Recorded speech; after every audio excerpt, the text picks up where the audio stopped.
AC ठंडा कर रहा है यार।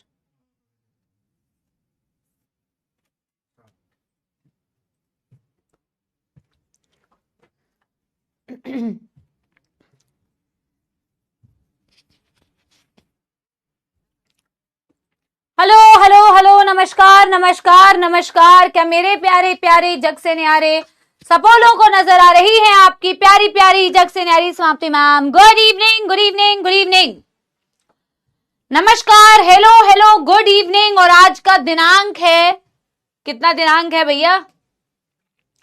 डेट है 23 सितंबर 2024। आज हमें सिर्फ क्वेश्चन प्रैक्टिस करनी है। अगर बहुत ज्यादा टाइम बच गया क्वेश्चन प्रैक्टिस करने के बाद तो हम नए चैप्टर का थोड़ा इंट्रोडक्शन दे देंगे। अगर बहुत ज्यादा टाइम नहीं बचा, 5-7 मिनट ऊपर है, तो फिर बेटा आपकी छुट्टी हो जाएगी, ठीक है? यस, ऑडियो वीडियो क्लियर है एवरीबॉडी? Very good evening. आप लोग कैसे हैं? मैं बिल्कुल बढ़िया, ऑल गुड। आप लोग कैसे हैं? आप लोग की पढ़ाई कैसी चल रही है? इस चैप्टर के लिए बेटा पूरी प्रिपरेशन करके आए हैं, पीवाईक्यूज करने हैं और अदर क्वेश्चन प्रैक्टिस करने हैं। अराउंड 50-60 क्वेश्चन है टोटल। चलिए इसी बात के साथ में शुरुआत के कुछ क्वेश्चंस हम करेंगे पोल में, और उसके बाद बेटा हम पोल नहीं कराएंगे एज यूजुअल, क्योंकि पोल में बहुत ज्यादा टाइम वेस्ट होता है, तो हमें टाइम बहुत ज्यादा वेस्ट नहीं करना। तो first few questions in the poll and rest few normal, ठीक है? एक बारी मैं एक रेफरेंस के लिए ना देख लेती हूं। इसमें एक्चुअली मुझे देखना पड़ेगा कौन सी ईयर नहीं लिखा हुआ है, ईयर ऑफ क्वेश्चन। तो मेरे पास एक रेफरेंस है, एक सेकेंड रुक जाना है ना।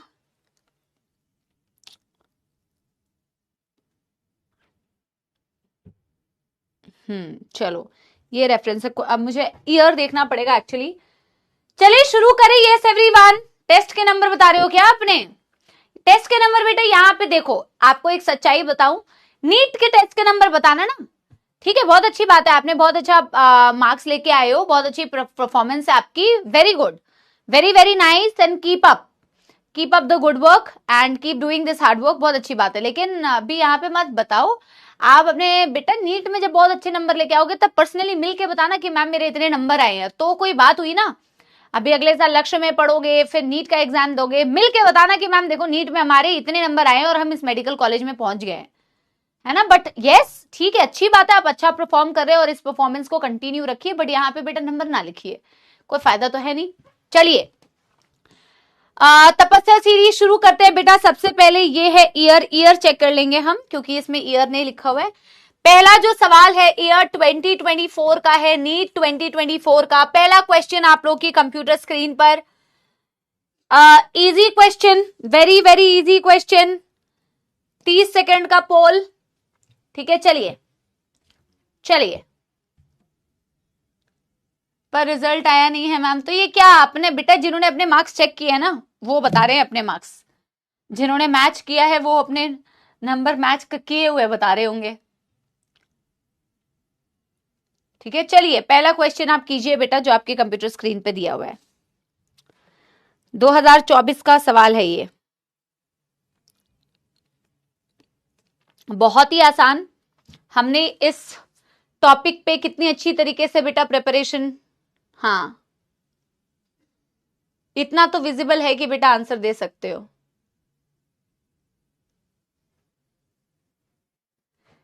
फाइब्रस जॉइंट्स कल में होते हैं, जो किसी भी मूवमेंट कोई भी बेटा ये शो नहीं करने देते, because they are join with the help of fibrous connective tissue.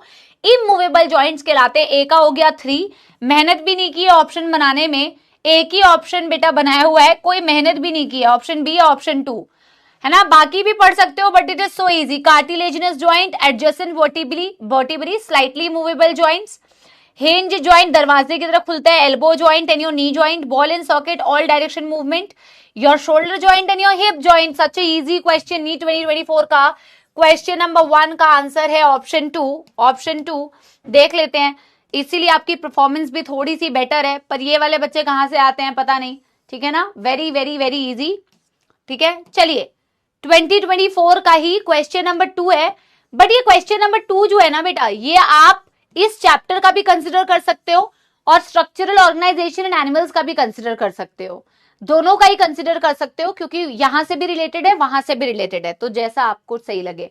ये पहले कुछ क्वेश्चंस का हो सकता है क्लैरिटी थोड़ा कम हो, बट आई थिंक इतना तो इनफ क्लियर है कि आप पढ़ पा रहे हो, ऐसा नहीं है कि आप पढ़ नहीं पाओगे, ये मत बोलो, ठीक है। चलो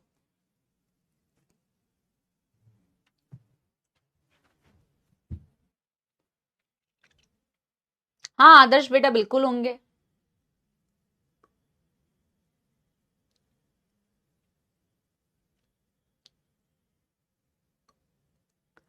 धीरेन्द्र फालतू के नाटक कर रहा है, आंसर तेरे को आता नहीं है, कह रहा है विजिबल नहीं है इसलिए हमारे आंसर गलत हो रहे हैं, तो मत दे आंसर, झूठ मत बोल।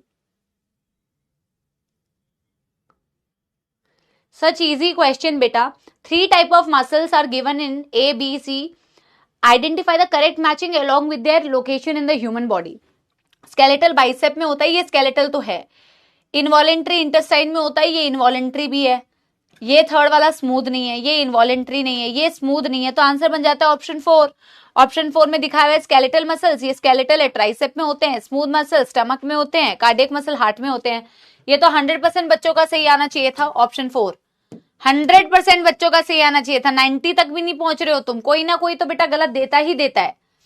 चलिए अगला सवाल नीट 2023 का, क्वेश्चन नंबर 3 नीट 2023। चलिए 45 सेकंड का टाइमर लगा दिया इस बार मैंने। चलिए चलिए चलिए चलिए,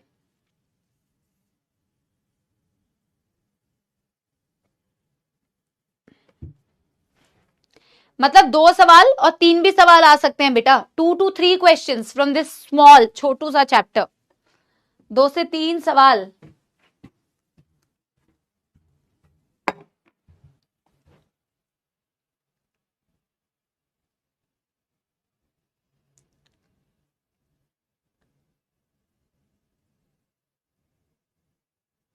मैं साइड हूं, मैं बोल इसलिए नहीं रही हूं ताकि आप डिस्टर्ब ना होए।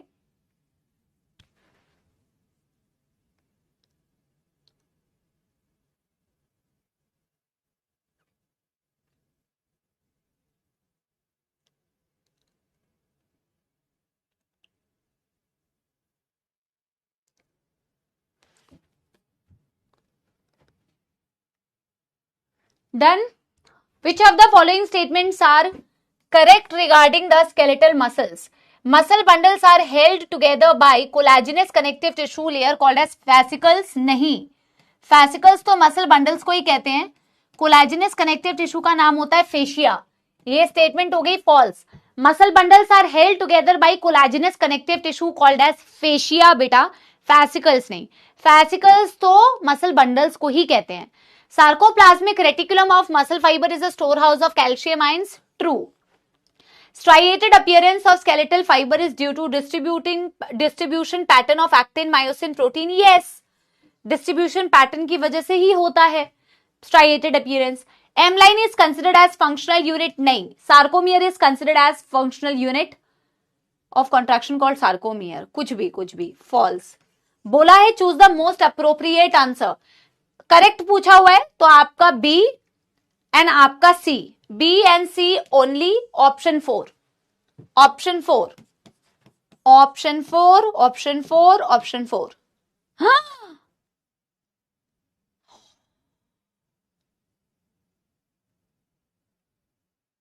ये कितने पता है, ये मैंने यकीन में भी जब कराया था तो तब भी मेरे को शौक लगा था और अब भी मेरे को शौक लगा।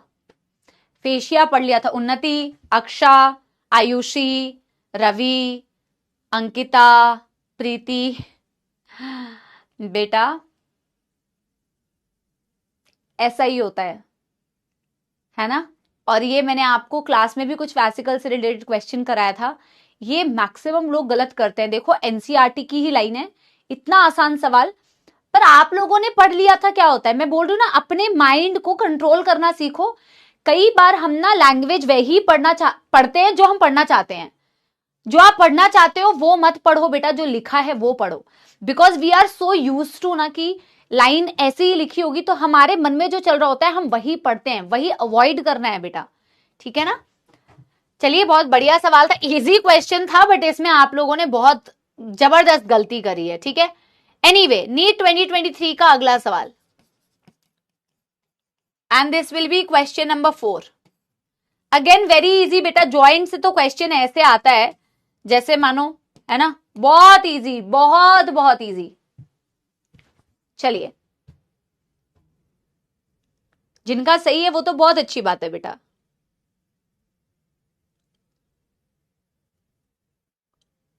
नहीं नहीं, कोई दिक्कत नहीं आशुतोष। हाँ, चलो,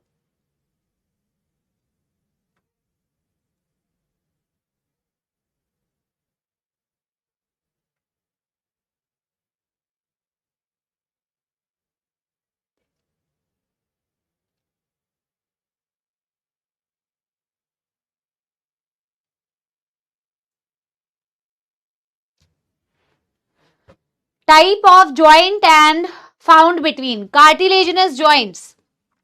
स्कल बोन्स में तो फाइब्रस ज्वाइंट्स, सी का हो गया 1, सी का हो गया 1, एक ही ऑप्शन में है भाई।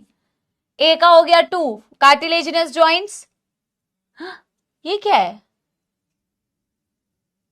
सी का 1 और भी ऑप्शन में दिया हुआ है क्या, एक second. Saddle joint, saddle joint है कार्पल और मेटाकार्पल ऑफ थंब। डी का हो गया 3, हाँ सही तो है, डी का 3। Fibrous joints between the flat skull bone, C का हो गया 1। Ball and socket between humerus, हाँ अब ठीक है, between humerus and pectoral girdle complete. Cartilaginous joints between the adjacent vertebrae intervertebral disc. मैंने पहले मार्किंग में वहां पे मैच द फॉलोइंग में गलत मार्क करी थी। क्वेश्चन नंबर 4 का ऑप्शन 4 इजी है, ठीक है, वेरी वेरी इजी। जॉइंट्स वाले क्वेश्चन में तुम गलतियां नहीं कर रहे हो, जॉइंट्स वाले क्वेश्चन में तुम्हारी परफॉर्मेंस अच्छी है, मतलब अराउंड 80% तक जॉइंट्स वाले क्वेश्चन में तुम सही कर रहे हो। पहला क्वेश्चन ये करना, नीट 2022 का है बेटा दोनों। पहले क्वेश्चन नंबर 5 ये करना और फिर क्वेश्चन नंबर 6 ये करेंगे हम, ठीक है। क्वेश्चन नंबर 5 के लिए मैं पोल करा रही हूं, पहले क्वेश्चन नंबर 5 के लिए मैं पोल करा रही हूं, चलो करो।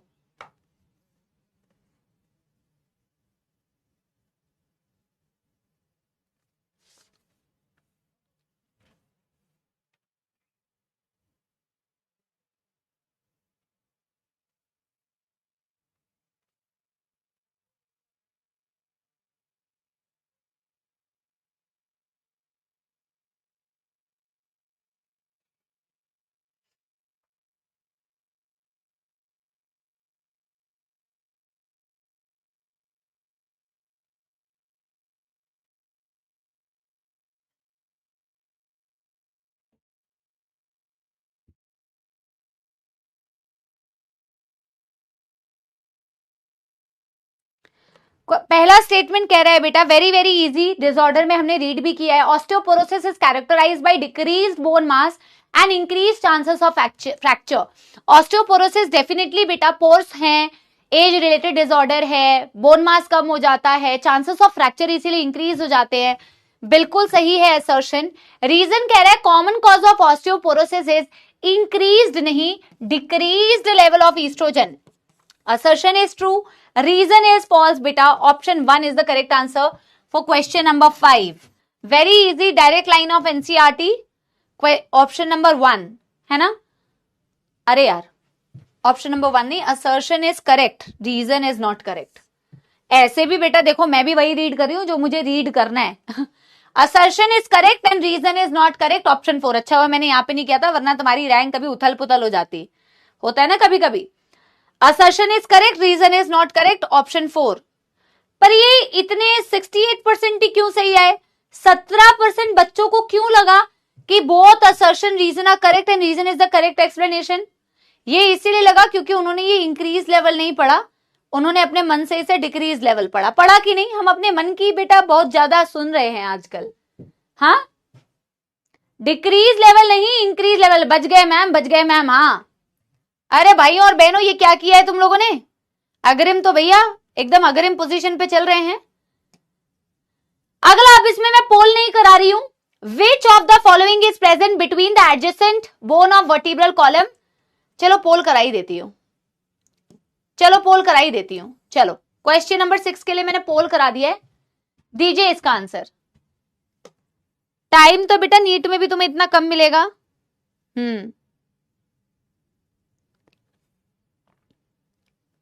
चलिए डन कीजिए.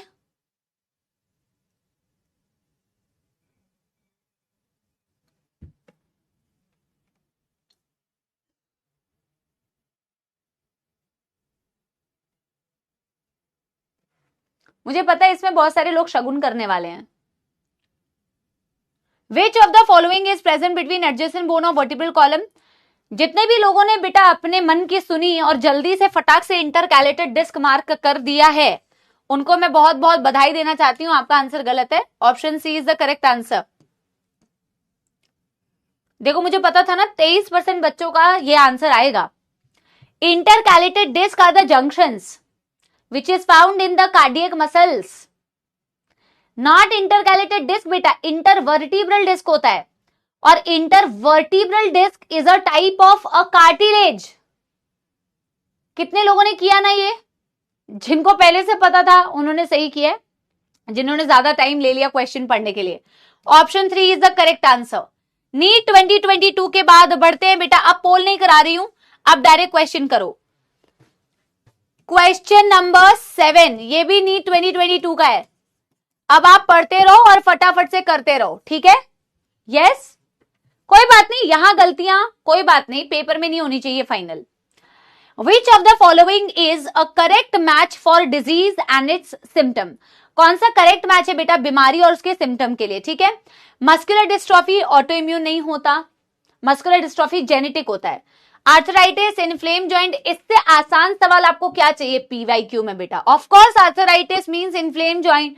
फिर भी तुम्हें बेटा कोई दुख दर्द समस्या है तो बाकी स्टेटमेंट एक बार ही पढ़ लिया करो. टेटानी हाई कैल्शियम की वजह से नहीं है, लो कैल्शियम होता है जिसकी वजह से स्पैज्म होती है. मायस्थीनिया ग्रेविस जेनेटिक नहीं है, myasthenia gravis is auto immune disorder. तो ऑब्वियस सी बात है option B is the correct answer. NEET 2021 ये हो जाएगा बेटा हमारा question number 8. 8th number of question. During muscle contraction बेटा which of the following event occur. बोला मसल कॉन्ट्रैक्शन के वक्त में, इसमें थोड़ा समय लेके तुम्हें बेटा सॉल्व करना पड़ेगा. मसल कॉन्ट्रैक्शन के वक्त में इनमें से कौन सा इवेंट होता है, ये पूछा है. कौन सा इवेंट होता है? कौन सा इवेंट होता है बेटा? एच जोन डिसअपियर, ये होता है ma'am. A band widen, A band remain same. I band reduces in width, yes I band छोटा हो जाता है. Myosin hydrolyses ATP releasing ADP and Pi, ये भी होता है. Z line attach to the actin are pulled inward, ये भी होता है. सिर्फ ए बैंड रिमेन सेम, यानी कि A C D E only. Easy option 1. ठीक, अगला question, question number 9, question number 10, year 2020. ठीक है, चलिए अगेन बेटा ज्वाइंट्स तुम्हारा फेवरेट टॉपिक. सब लोगों का फेवरेट टॉपिक ज्वाइंट्स है क्योंकि इसमें अच्छे आंसर्स दे रहे हो तुम लोग, गलती भी नहीं कर रहे हो. एनसीईआरटी से ही पूछा जाता है, गलती करने की गुंजाइश भी नहीं है. गलती अगर करोगे तो फिर बेटा अपने ऊपर तुम्हें शर्म आनी चाहिए कि तुम ऐसे क्वेश्चंस में गलती कर रहे हो. देखो, scapula is a triangular flat bone, A का हो गया 4, ए का 2 ऑप्शन में दिया हुआ है 4. क्रेनियम तुम्हारी फ्लैट बोन भी होती है, बट क्रेनियम में तुम यहां पे दोगे फाइब्रस जॉइंट्स, मेरे ख्याल में यही दोगे. बी का हो गया 3. स्टर्नम तुम्हारी फ्लैट बोन है, यहां पे तुम सी को दे सकते हो 2. और वर्टिब्रल कॉलम में तुम दे सकते हो 5 कार्टिलेजिनस जॉइंट्स. डी का हो गया 1, डी का हो गया 1. Option 4, option 4. According to the option select किया करो. जैसे स्कल बोन्स भी फ्लैट बोन होती है, क्रेनियम की बोन्स भी फ्लैट बोन्स होती है, लेकिन अभी इसके अकॉर्डिंग तुम्हें आंसर देना था. ठीक है, chronic auto immune disorder causing affecting neuromuscular junction. Neuromuscular junction affect हुई, ऑटो इम्यून डिसऑर्डर हुई, तो बिना देखे बेटा आप आंसर मायस्थीनिया ग्रेविस. जेनेटिक पूछा, mostly muscular dystrophy. Uric acid की वजह से inflammation in the joints, gout. Arthritis, simple inflammation in the joints. Question number 10 का ऑप्शन 3 कितना ज्यादा easy, such an easy question. 2020 का अगला सवाल क्वेश्चन नंबर 11, अगेन बेटा ज्वाइंट से भी क्वेश्चन आया हुआ है, नॉर्मल पार्ट से भी क्वेश्चन आया हुआ है। 11वां क्वेश्चन, फ्लोटिंग रिब्स, फ्लोटिंग इसीलिए होती है बिकॉज बेटा ऑप्शन सी कैसे, अच्छा इसका सी बोल रहे हो ना, हाँ। फ्लोटिंग रिब्स बेटा that do not connect with the sternum, तभी तो फ्लोटिंग होती है ना। ए का हो गया 4, देखो मेहनत भी नहीं की है, आधे क्वेश्चंस में तो ऑप्शन बनाने में भी मेहनत नहीं करते, आधे क्वेश्चंस में तो ऑप्शन बनाने में भी मेहनत नहीं करते। एक्रोमियन प्रोसेस क्या था बेटा, जिससे जाके क्लेविकल जुड़ती थी। बी का हो गया 3, स्कैप्यूला कहां पे लोकेटेड होती है बेटा, between second and seventh rib. Glenoid cavity क्या होती है बेटा, जहां ह्यूमरस का हेड आके जुड़ जाता है। How easy, what do you want in life if the questions are so easy.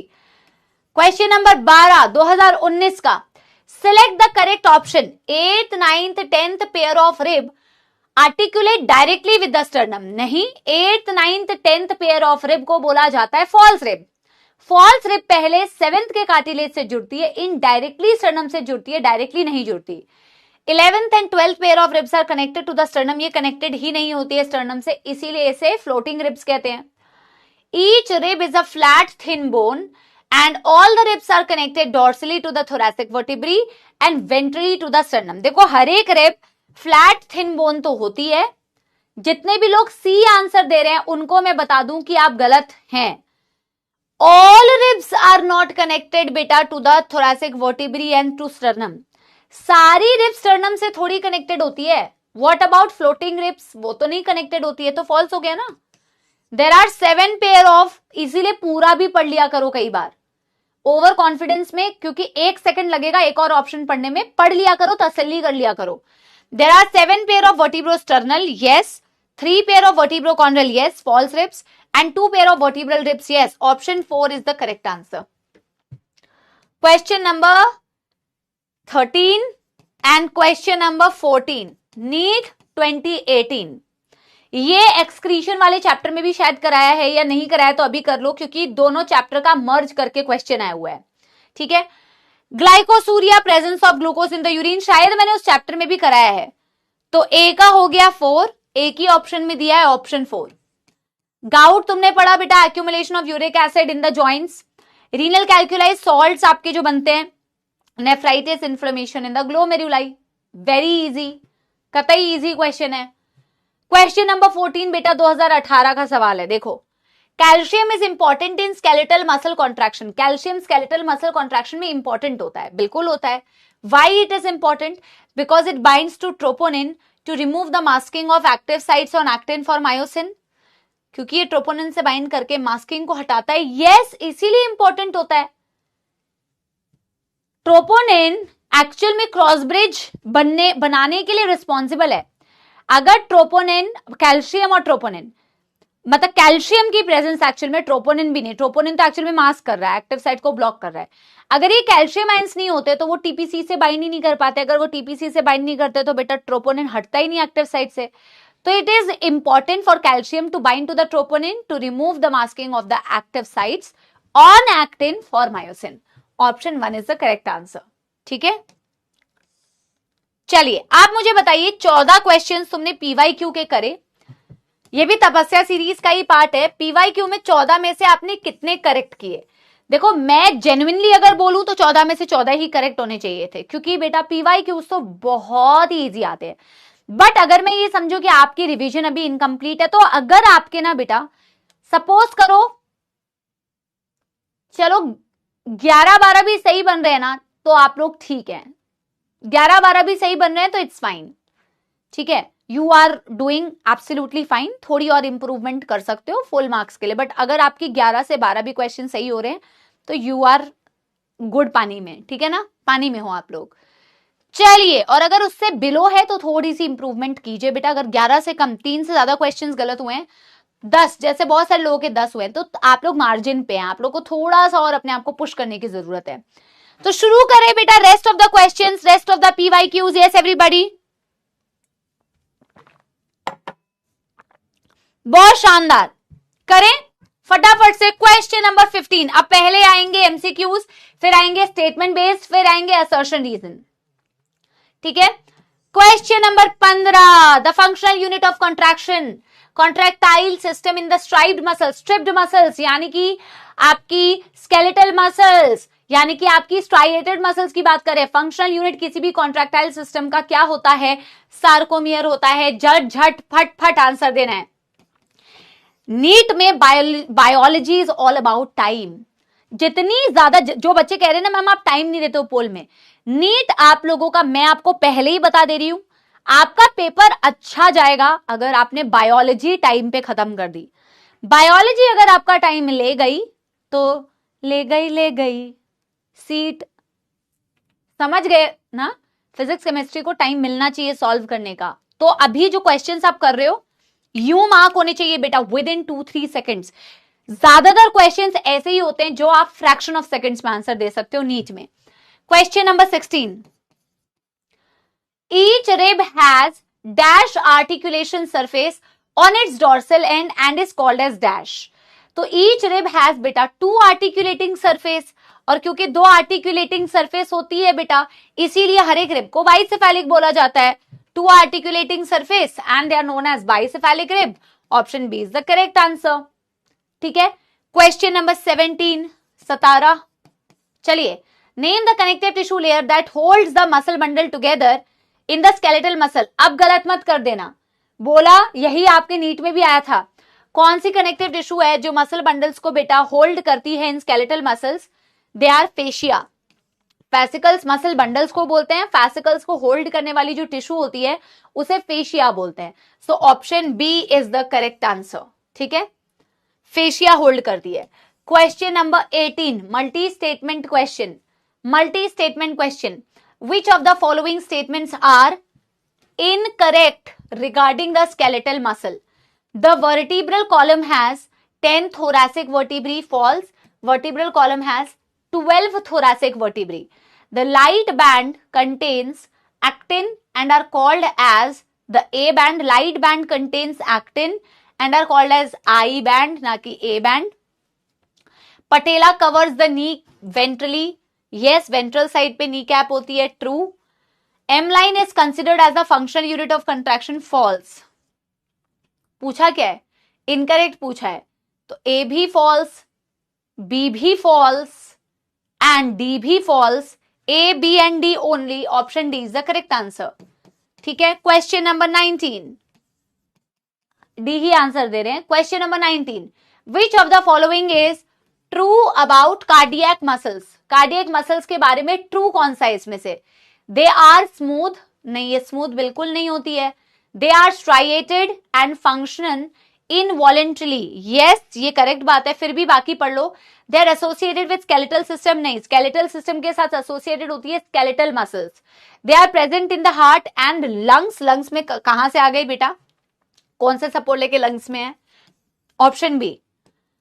Question number 20, question number 20, चलिए, which of the following joints are shown by the flat skull bones? इनमें से कौन सी joints? Skull bones बेटा very easy, और 2-3 बार तो PYQ में ही देख लिया। फाइब्रस जॉइंट्स होती है बेटा। Option A, fibrous joints are seen in the flat skull bones. Option A is the correct answer. Question number 21, which नहीं, choose the correct option with respect to bones. Bones are specialised connective tissue, yes. They have a very hard matrix, yes.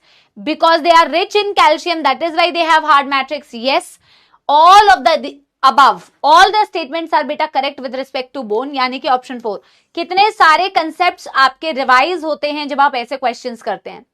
ठीक है, option number 4। अगला question बेटा, question number 21 के बाद question number 22, which of the following statements is correct? इनमें से कौन सा स्टेटमेंट करेक्ट है बच्चों?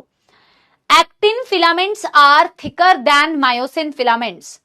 Myosin filament thick, actin filament thin होती है। ठीक है, तभी थिन मायोफिलामेंट, तभी थिक मायोफिलामेंट आप बोलते हो। Troponin is distributed at regular intervals on myosin filament. Actin filaments are firmly attached to the Z line. Myoglobin is a pink color oxygen storing pigment. गलत। Myoglobin is a red colour oxygen storing pigment. Actin firmly attach होती है Z line से, इसीलिए जब बेटा Z line, actin जब अंदर की तरफ स्लाइड करता है तो जेड लाइन भी पुल होती है। ट्रोपोनिन डिस्ट्रीब्यूटेड है बट इरेग्युलर इंटरवल्स पर डिस्ट्रीब्यूटेड नहीं है। आई होप आप लोगों ने ये लाइन सही पढ़ी होगी। It is distributed at regular intervals, ठीक है। So option C is the correct answer. Question number 23। Question number 23 बोलता है how many total coxal bones are present in the pelvic girdle of human beings. Total कितनी coxal bone है बेटा अपने पास? Total हमारे पास है 2 कॉक्सल बोन, लेफ्ट साइड की और राइट साइड की। हर एक coxal bone ilium ischium pubis के फ्यूजन से बने हैं। तो how many coxal bone in total? Option 4 is the correct answer, ठीक है। अगला question, question number 24। Question number 24, dash structure holds the thick filament together in the middle of the A band. Dash structure, M line. M line is a fibrous beta layer that holds the thick filament or the A band in the center. M line जो center of the H zone से pass करती है। Option B या option 2 is the correct answer. Question number 25, silver jubilee. How many filaments of tropomyosin run close to the F actin throughout its length? आपके पास होते हैं बेटा 2 filamentous actin,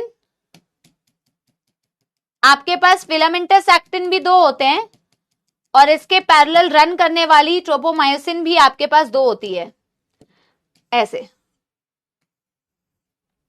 so 2, of course 2। Option B is the correct answer. Question number 26, select the correct option. बोला heavy meromyosin में tail आता है, tell तो आता ही नहीं है हेवी में। लाइट मीरोमाइसिन में हेड नहीं आता है। Heavy meromyosin is equal to बेटा head plus short arm, basically equal to cross arm. तो C is the correct answer. Question number 27, choose the odd one out with respect to axial skeleton. Axial skeleton से odd one out करना है, तो of course बेटा central axis से तो ये bone belong नहीं करती है ना। आपकी लिम्ब बोन्स और आपकी गर्डल बोन्स ये सारी आती है आपकी अपेंडिकुलर स्केलेटन में, और बाकी स्टेप्स आपकी ईयर बोन है, मैंडिबल आपकी फेशियल बोन है, मैक्सिला आपकी फेशियल बोन है, अपर jaw maxilla, lower jaw mandible, smallest the third bone in the middle ear is your steps. So femur is the thigh bone. Of course odd one out, option A. Question number 28, select the option with the correct feature for red muscle fiber. red muscle fiber के correct feature बेटा आपसे पूछे हुए हैं। Few mitochondria, high myoglobin, aerobic muscle, क्या correct feature है बेटा red muscle fibre के लिए? तो रेड मसल फाइबर में, रेड में देखो ना, याद करो, रेड का कलर लाल, पीला तो नहीं है बेटा, रेड का कलर लाल, लाल में मायोग्लोबिन ज्यादा, ब्लड कैपिलरी ज्यादा। एक ब्लैक कॉफी भिजवा देना, है ना। तो मायोग्लोबिन ज्यादा और ब्लड कैपिलरी ज्यादा, ऑक्सीजन स्टोरेज ज्यादा, माइटोकॉन्ड्रिया ज्यादा, लेकिन उसमें सार्कोप्लाज्मिक रेटिकुलम कम थी और वो स्लो कॉन्ट्रैक्ट करती थी, ठीक है। तो माइटोकॉन्ड्रिया फ्यू नहीं है, मायोग्लोबिन ज्यादा है, और एरोबिक मसल है क्योंकि माइटो ज्यादा है, ऑक्सीजन स्टोरेज ज्यादा है, तो एरोबिक मसल्स होती है 2 और 3। सारा रिवाइज हुआ बेटा मसल फाइबर के बारे में, सारा रिवाइज हुआ बेटा मसल फाइबर के बारे में। Option C is the correct answer. ऐसे रिवाइज भी कर लिया करो क्वेश्चंस के through. Question number 29, an acromion process is characteristically found in the, of course बेटा acromion process is found in the pectoral girdle of the mammals. Pectoral girdle यार, आपके acromion कहां थी? स्कैप्यूला में एक स्पाइन निकला था और स्पाइन का आगे फ्लैट पार्ट था एक्रोमियन, इसी के नीचे एक डिप्रेशन था जिस कैविटी को बोला जाता था glenoid cavity. Option B. Question number 30, which of the following is an incorrect statement. ऐसे गोले मार लिया करो, लास्ट में ना देखने में हेल्प मिलती है कि इनकरेक्ट पूछा था या करेक्ट पूछा था, ठीक है। कैल्शियम बाइंड विद सब यूनिट ऑफ ट्रोपोमाइसिन, ये टीपीसी से बाइंड करता है, ये करेक्ट है। White muscle depend on anaerobic process for energy, yes, क्योंकि माइटोकॉन्ड्रिया कम, स्टोर्ड ऑक्सीजन यानी कि मायोग्लोबिन भी कम, है ना। ओ ट्रोपोमायोसिन, मैं खुद बेटा ट्रोपोमायोसिन नहीं ट्रोपोनिन, इसीलिए ब्लैक कॉफी मंगाई है। ट्रोपोनिन, मैं भी घबरा गई, मौत आ गई थी अभी, ठीक है, अभी पूरा पढ़ते तो पता चल जाता। यही तो फॉल्स है ना, ट्रोपोमायोसिन, मन में चल रहा है troponin troponin troponin. Thin filaments are formally attached to the Z line, correct है ये बात। Central part of the thick filament is called as H zone. जब ये सारा पढ़ती ना तो ऐसे होता था, आई सारे स्टेटमेंट तो मैम करेक्ट लग रहे हैं, फिर इनकरेक्ट किया है, अपने आप को मैं ये बोल रही होती, ठीक है ना। तो option A is the correct, option is the correct answer with incorrect statement, ठीक है। तो ट्रोपोनिन के कंपोनेंट से बाइंड करता है, ट्रोपोमाइसिन से नहीं करता है, ठीक है। अरे कॉफी लाओ भाई, कॉफी, ठीक है। क्वेश्चन 31, सैडल जॉइंट बेटा जन्मों जन्मों से हम पढ़ते हुए आ रहे हैं, saddle joint, carpel and metacarpal of thumb. इसमें सिर्फ एक ही गलती बेटा हो सकती है, और वो गलती ये हो सकती है कि आपको ये कंफ्यूजन हो कि मेटाकार्पल और फैलेंजेस के बीच में होता है, क्योंकि मैंने आपको जब पढ़ाया भी था तो मैंने कहा था एक ही गलती कर सकते हो, क्योंकि थंब में सबको याद रहता है, बट थंब में एग्जैक्टली आपके कार्पल और मेटाकार्पल के बीच में होती है। चीनी तो नहीं डाली ना भैया, बहुत बहुत धन्यवाद भैया। 10 क्वेश्चन गलत हो गए थे भैया। अब बेटा देखो, बहुत ही घटिया चीज लगती है मेरे को, पर अब क्या करूं बेटा, है ना, क्या करूं बताओ, क्या करूं। एक सिप तो बेटा मैं तुम्हारे सामने पी लेती हूं, मतलब ये भी कोई पीने की चीज है, बट अब क्या करे, है ना। चलिए जी, carpal and metacarpal, that is option C. Question number 32, पता नहीं कैसे पीते हैं, how people develop taste for black coffee. I have heard people saying कि यू नो ब्लैक कॉफी का अपना एक टेस्ट डेवलप करना पड़ता है, टेस्ट डेवलप। अरे भाई नहीं हो रहा है मेरा टेस्ट डेवलप यार, बाकी सब डेवलप हो जाएगा, लेकिन टेस्ट कभी बेटा कॉफी के लिए, ब्लैक कॉफी के लिए क्या टेस्ट डेवलप करूं इसके लिए बेटा, है ना। अब बेटा बाहर कहीं पे घूमने भी जाओ ना, तो हम लोग हैं चाय वाले लोग, वो भी एक पर्टिकुलर टाइप की चाय पसंद है। बाहर ना ब्लैक कॉफी वालों की फिर भी बेटा सही है, उनको ब्लैक कॉफी मिल जाती है। चाय पीने वालों को ना अपने जैसी चाय नहीं मिल पाती, and I am talking specially if you travel abroad. ये तो मिल जाएगा आपको जो पीने लायक भी नहीं है। तुम अपना आंसर देने में लगे रहो बेटा, good good, I like that spirit, I like the spirit बेटा, okay. Complete the analogy, खरपलाट।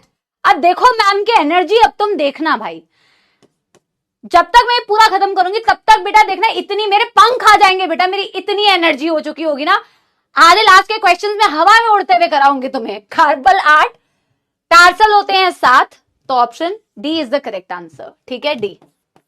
Question number 33, अब पूछा क्या है, सिलेक्ट द इनकरेक्ट स्टेटमेंट, ठीक है, सिलेक्ट द इनकरेक्ट स्टेटमेंट करिए। I band gets reduce during the contraction, I band की length reduce होती है during contraction, true. A band retain its length during contraction, yes, A band remain same, ठीक है ना। Both actin myosin proteins are parallel to each other as rod like structures, yes, आपकी rod like structures के form में ही actin और myosin arrange होती है, thin filament thick filament. Troponin एक सिंपल प्रोटीन नहीं है, प्लीज रीड एनसीईआरटी, एनसीईआरटी ने बहुत क्लियरली दिया हुआ है, इट्स अ कॉम्प्लेक्स प्रोटीन। ये एक कॉम्प्लेक्स प्रोटीन होता है जो कि रेगुलर इंटरवल्स पर वो होता है, क्या बोलते हैं, रेगुलर इंटरवल्स पर क्या होता है, डिस्ट्रीब्यूटेड होता है, वो होता है, ठीक है, वो होता है भाई, ऑप्शन डी।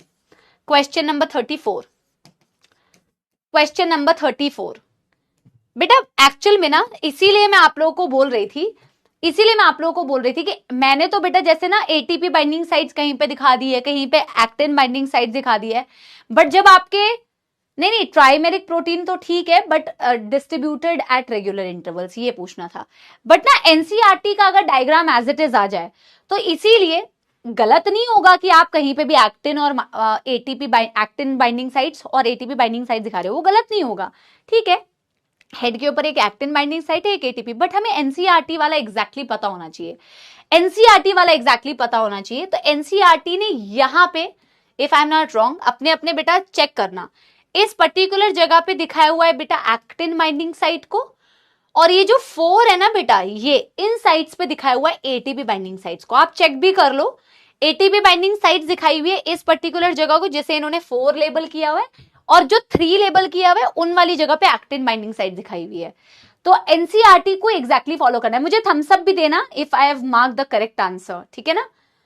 इसीलिए एनसीईआरटी वाला जानना वर्ड टू वर्ड जरूरी है, ठीक है। क्वेश्चन नंबर 35 चले। क्वेश्चन नंबर 35 जॉइंट से रिलेटेड ही क्वेश्चन है। मैच द फॉलोइंग आपको करना है, ठीक है। कीजिए, तब तक हम एक थोड़ा सा और कॉफी पीते हैं। Choose the correct answer. Humerus and pectoral girdle, ball and socket joint, ठीक है। धन्यवाद मेरे सपोलो इतने सारे लाइक के लिए। ए का हो गया बेटा 4, ए का हो गया 4। एनसीईआरटी नीट के जैसा ही बेटा हमने बिल्कुल ऑप्शन बनाया है, इसमें एक ही ऑप्शन से आंसर पता चल गया। एटलस एंड एक्सिस के बीच में आपकी होती है no movement. No movement is a kind of pivot joint, slightly rotatory. B का हो गया 3, ठीक है। एडजेसेंट वर्टिब्री में आपके पास है कार्टिलेजिनस जॉइंट। सी का हो गया 2। नी और आपकी एल्बो में हो गया हिंज जॉइंट, तो हो गया ऑप्शन डी। 35 का option D. Question number 36 again match the following है। मैं यहीं से कर लेती हूँ वहां पे ताकि मैं साइड भी हो जाऊं और आप लोग देख भी सके। Muscular dystrophy, dystrophy is a genetic disorder. Genetic disorder की वजह से आपको क्या होता है बेटा, प्रोग्रेसिव, कहां है इसमें, auto immune disorder, progressive degeneration of skeletal muscle. A का हो गया 3, ऑटो इम्यून डिसऑर्डर बी का हो गया 2, arthritis inflammation in the joint C का हो गया 4, tetany low level of calcium D का हो गया 1। देख लो एक बारी, डी का 1 दो ऑप्शन में दिया हुआ है, ए का 3 भी दो ऑप्शन में दिया हुआ है, बी का 2 है, बी का 2 है यानी कि ऑप्शन 4, यानी कि ऑप्शन 4, ऑप्शन डी, ठीक है। चलिए question number 37, question number 37 match the following है बेटा। Paramecium, hydra, mammals and amoeba, इनकी मूवमेंट्स कैसे कैसे एक्सप्लेन किए। अमीबा स्ट्रीमिंग प्रोटोप्लाज्म यानी कि डी का हो गया 1, डी का हो गया 1, एक ही ऑप्शन में है। ए का 2 पैरामीशियम में हो गया सीलिया। हाइड्रा यूज करते हैं अपने टेंटिकल्स को, हम यूज करते हैं अपने लिम्स को, लिम्ब में होते हैं हमारे पास muscles. Option B is the correct answer. Question number 38 अब आप स्टेटमेंट बेस्ड, आगे आपको स्टेटमेंट बेस्ड मिलेंगे, ये तो मल्टी स्टेटमेंट क्वेश्चन है। Read the following statement and find out the correct statement. आपको करेक्ट स्टेटमेंट पूछी हुई है, ठीक है। Each actin filament is made up of 2 globular actins, नहीं, ईच थिन या actin filament is made up of 2 filamentous actin, F actin से बना होता है। आपको करेक्ट चूज करना है। एक्सियल स्केलेटन 80 हड्डियों से बना हुआ है, करेक्ट है बेटा। Cranium protective covering of brain is made up of 8 हड्डियां, यस, क्रेनियम में 8 हड्डियां होती है। एसिटाब्यूलम is a cavity through which the femur articulates, yes, acetabulum at the junction of ilium, ischium and pubis, इनके जंक्शन पे होता है जिससे फीमर जाके जुड़ती है बेटा। So this is correct, D C and B, B C and D, मतलब option 2 is the correct answer, option B is the correct answer. Question number 39 again multi statement question है। ऐसे मल्टी स्टेटमेंट क्वेश्चन आपके बेटा paper में आ रहे हैं recent years में। Read the following statement 1 to 4 and बेटा choose the correct option. F actin is a polymer, filamentous actin polymer तो है ही बेटा, किसका पॉलीमर है, ग्लोब्यूलर एक्टिन का पॉलीमर है। Complex protein tropomyosin is distributed at regular intervals on the troponin, तो बेटा ये वही वाला है जो अभी अभी मैम ने कॉफी पी थी जिसके लिए, गलत।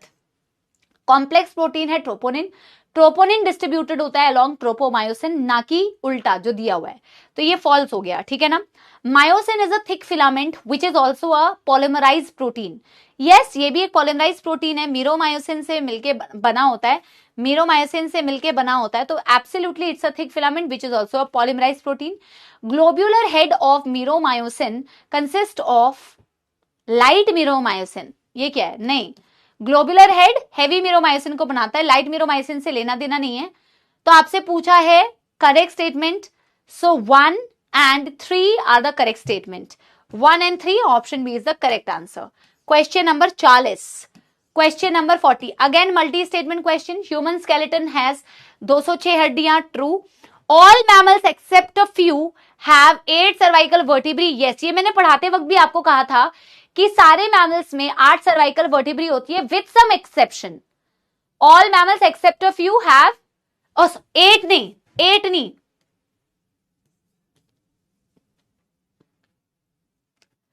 ये लाइन ही इसलिए दी हुई है बेटा, ये लाइन ही इसलिए दी हुई है, हाँ हाँ हाँ, ये लाइन ही इसलिए दी हुई है क्योंकि हम ये पूरी लाइन पढ़ते हैं ना, ऑल मैमल्स एक्सेप्ट फ्यू, क्योंकि लाइन तो एनसीईआरटी ने ऐसी दी हुई कि सारों के पास 7 सर्वाइकल वर्टिब्री है, लेकिन कुछ एक्सेप्शन है, हमने एक्सेप्शंस लिखे नहीं है, but except a few all of them have बेटा 7 सर्वाइकल वर्टिब्री। और इसे हम झट से करेक्ट मार्क कर दे, इसी के लिए ये वाला बेटा डेटा दिया हुआ है, क्योंकि हम इतना पढ़ेंगे और करेक्ट मार्क कर देंगे, ठीक है। So all mammals except a few have 7 cervical vertebrae, तो ये false हो गया। Sternum is present on the dorsal side, बेटा no, sternum is present on the ventral side. First vertebra is not axis, first vertebra is atlas, तो this statement is false. पूछा गया है बेटा how many statements are incorrect, एक बारी देखिए, इसमें पूछा है choose the statement with incorrect options, incorrect, correct नहीं पूछा है, ठीक है ना। So 4 is incorrect, 3 is also incorrect and 2 is also incorrect, 2, 3 and 4, ठीक है ना। Option B is the correct answer. Question number 41 assertion reason है, इसमें मैं चाहती हूं आप 1 मिनट का टाइम ले, 30 सेकेंड्स का टाइम ले, पर आप खुद से सॉल्व कीजिए, फिर मैं रीड करूंगी, ठीक है। अब असर्शन रीजन आएंगे कुछ, फिर स्टेटमेंट बेस्ड आएंगे, तो आप पहले रीड कीजिए बेटा, 30 सेकेंड्स खुद लीजिए, फिर मैं आपके साथ रीड करती हूं, ठीक है। चलो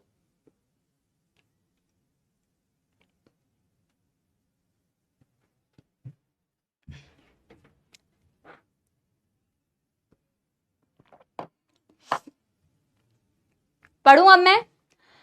first 7 pair of ribs are called as true ribs, पहली जो 7 पेयर होती है उन्हें ट्रू रिब्स कहा जाता है, बिल्कुल। और ट्रू क्यों कहा जाता है, क्योंकि वो रियल डेफिनेशन को फॉलो करती है, वेंट्रली स्टर्नम से अटैच होती है, डॉर्सली वर्टिब्रल कॉलम से अटैच होती है। True ribs are not connected, गलत, अगर कनेक्टेड नहीं होती तो उन्हें ट्रू रिब्स कैसे बोलते हैं बेटा, फिर भी पूरा पढ़ लो भाई, कुछ भी हो सकता है आज।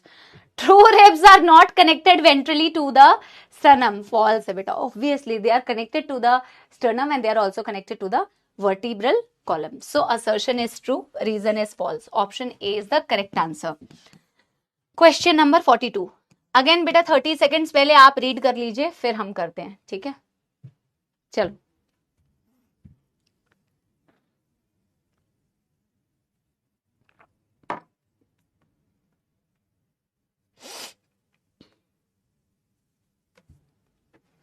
The sliding filament theory explains the mechanism of muscle contraction. Yes, sliding filament theory muscle contraction को explain करती है बेटा, तभी तो sliding filament theory हम पढ़ते हैं। Muscle contraction occurs due to the sliding of thick filament, नहीं, thick filament कभी भी slide नहीं करता, हमेशा sliding होती है when the thin filament slide over the thick filament. So assertion is true, reason is false. Option A, option A is the correct answer, ठीक है। ऑप्शन ए, ठीक है। चलो question number 43, take your time, थोड़ा सा 30 seconds आप लीजिए, 30 seconds आप लीजिए।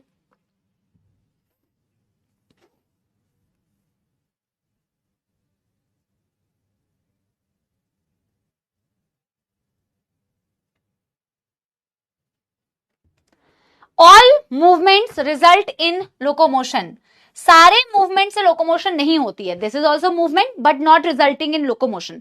सो all movement do not result in locomotion बेटा, false. Locomotion in animals is performed for search of food and shelter. Yes, locomotion जो इंसान परफॉर्म कर रहा है खाने की तलाश में, पानी की तलाश में, शेल्टर की तलाश में, मेट की तलाश में किया जाता है। So assertion is false, reason is true. Option B is the correct answer, ठीक है। Option B is the correct answer. Question number 43, again take your time, यार ये 44 होगा ना, टेक योर टाइम, 30 सेकेंड्स का टाइम लीजिए, फिर करते हैं हम। स्टेटमेंट बेस्ड और असर्शन रीजन में थोड़ा सा समय ले लीजिए, फिर करते हैं।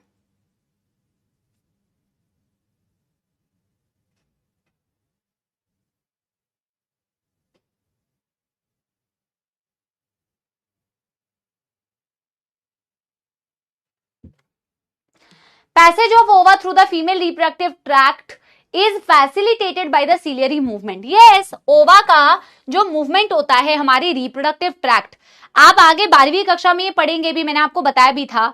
हमारी जो ओविडक्ट होती है, फैलोपियन ट्यूब होती है बेटा, फैलोपियन ट्यूब में सीलिया होता है, उसी सीलिया की मदद से जो फीमेल में एग रिलीज होता है एवरी मंथ, वो ट्रैवल करती है, सिलियरी मूवमेंट है, ciliary movement in our internal tubular organs does not help in the transport of substances. Does not need does. It helps in transport of substances, and this is a very good example of that. Assertion is true, reason is false. Option A is the correct answer. ठीक है? Yes. चलिए question number 45. कितने questions किए हमने भाई छोटे से chapter के? टेक योर टाइम, 10-15 सेकंड का टाइम ले लो.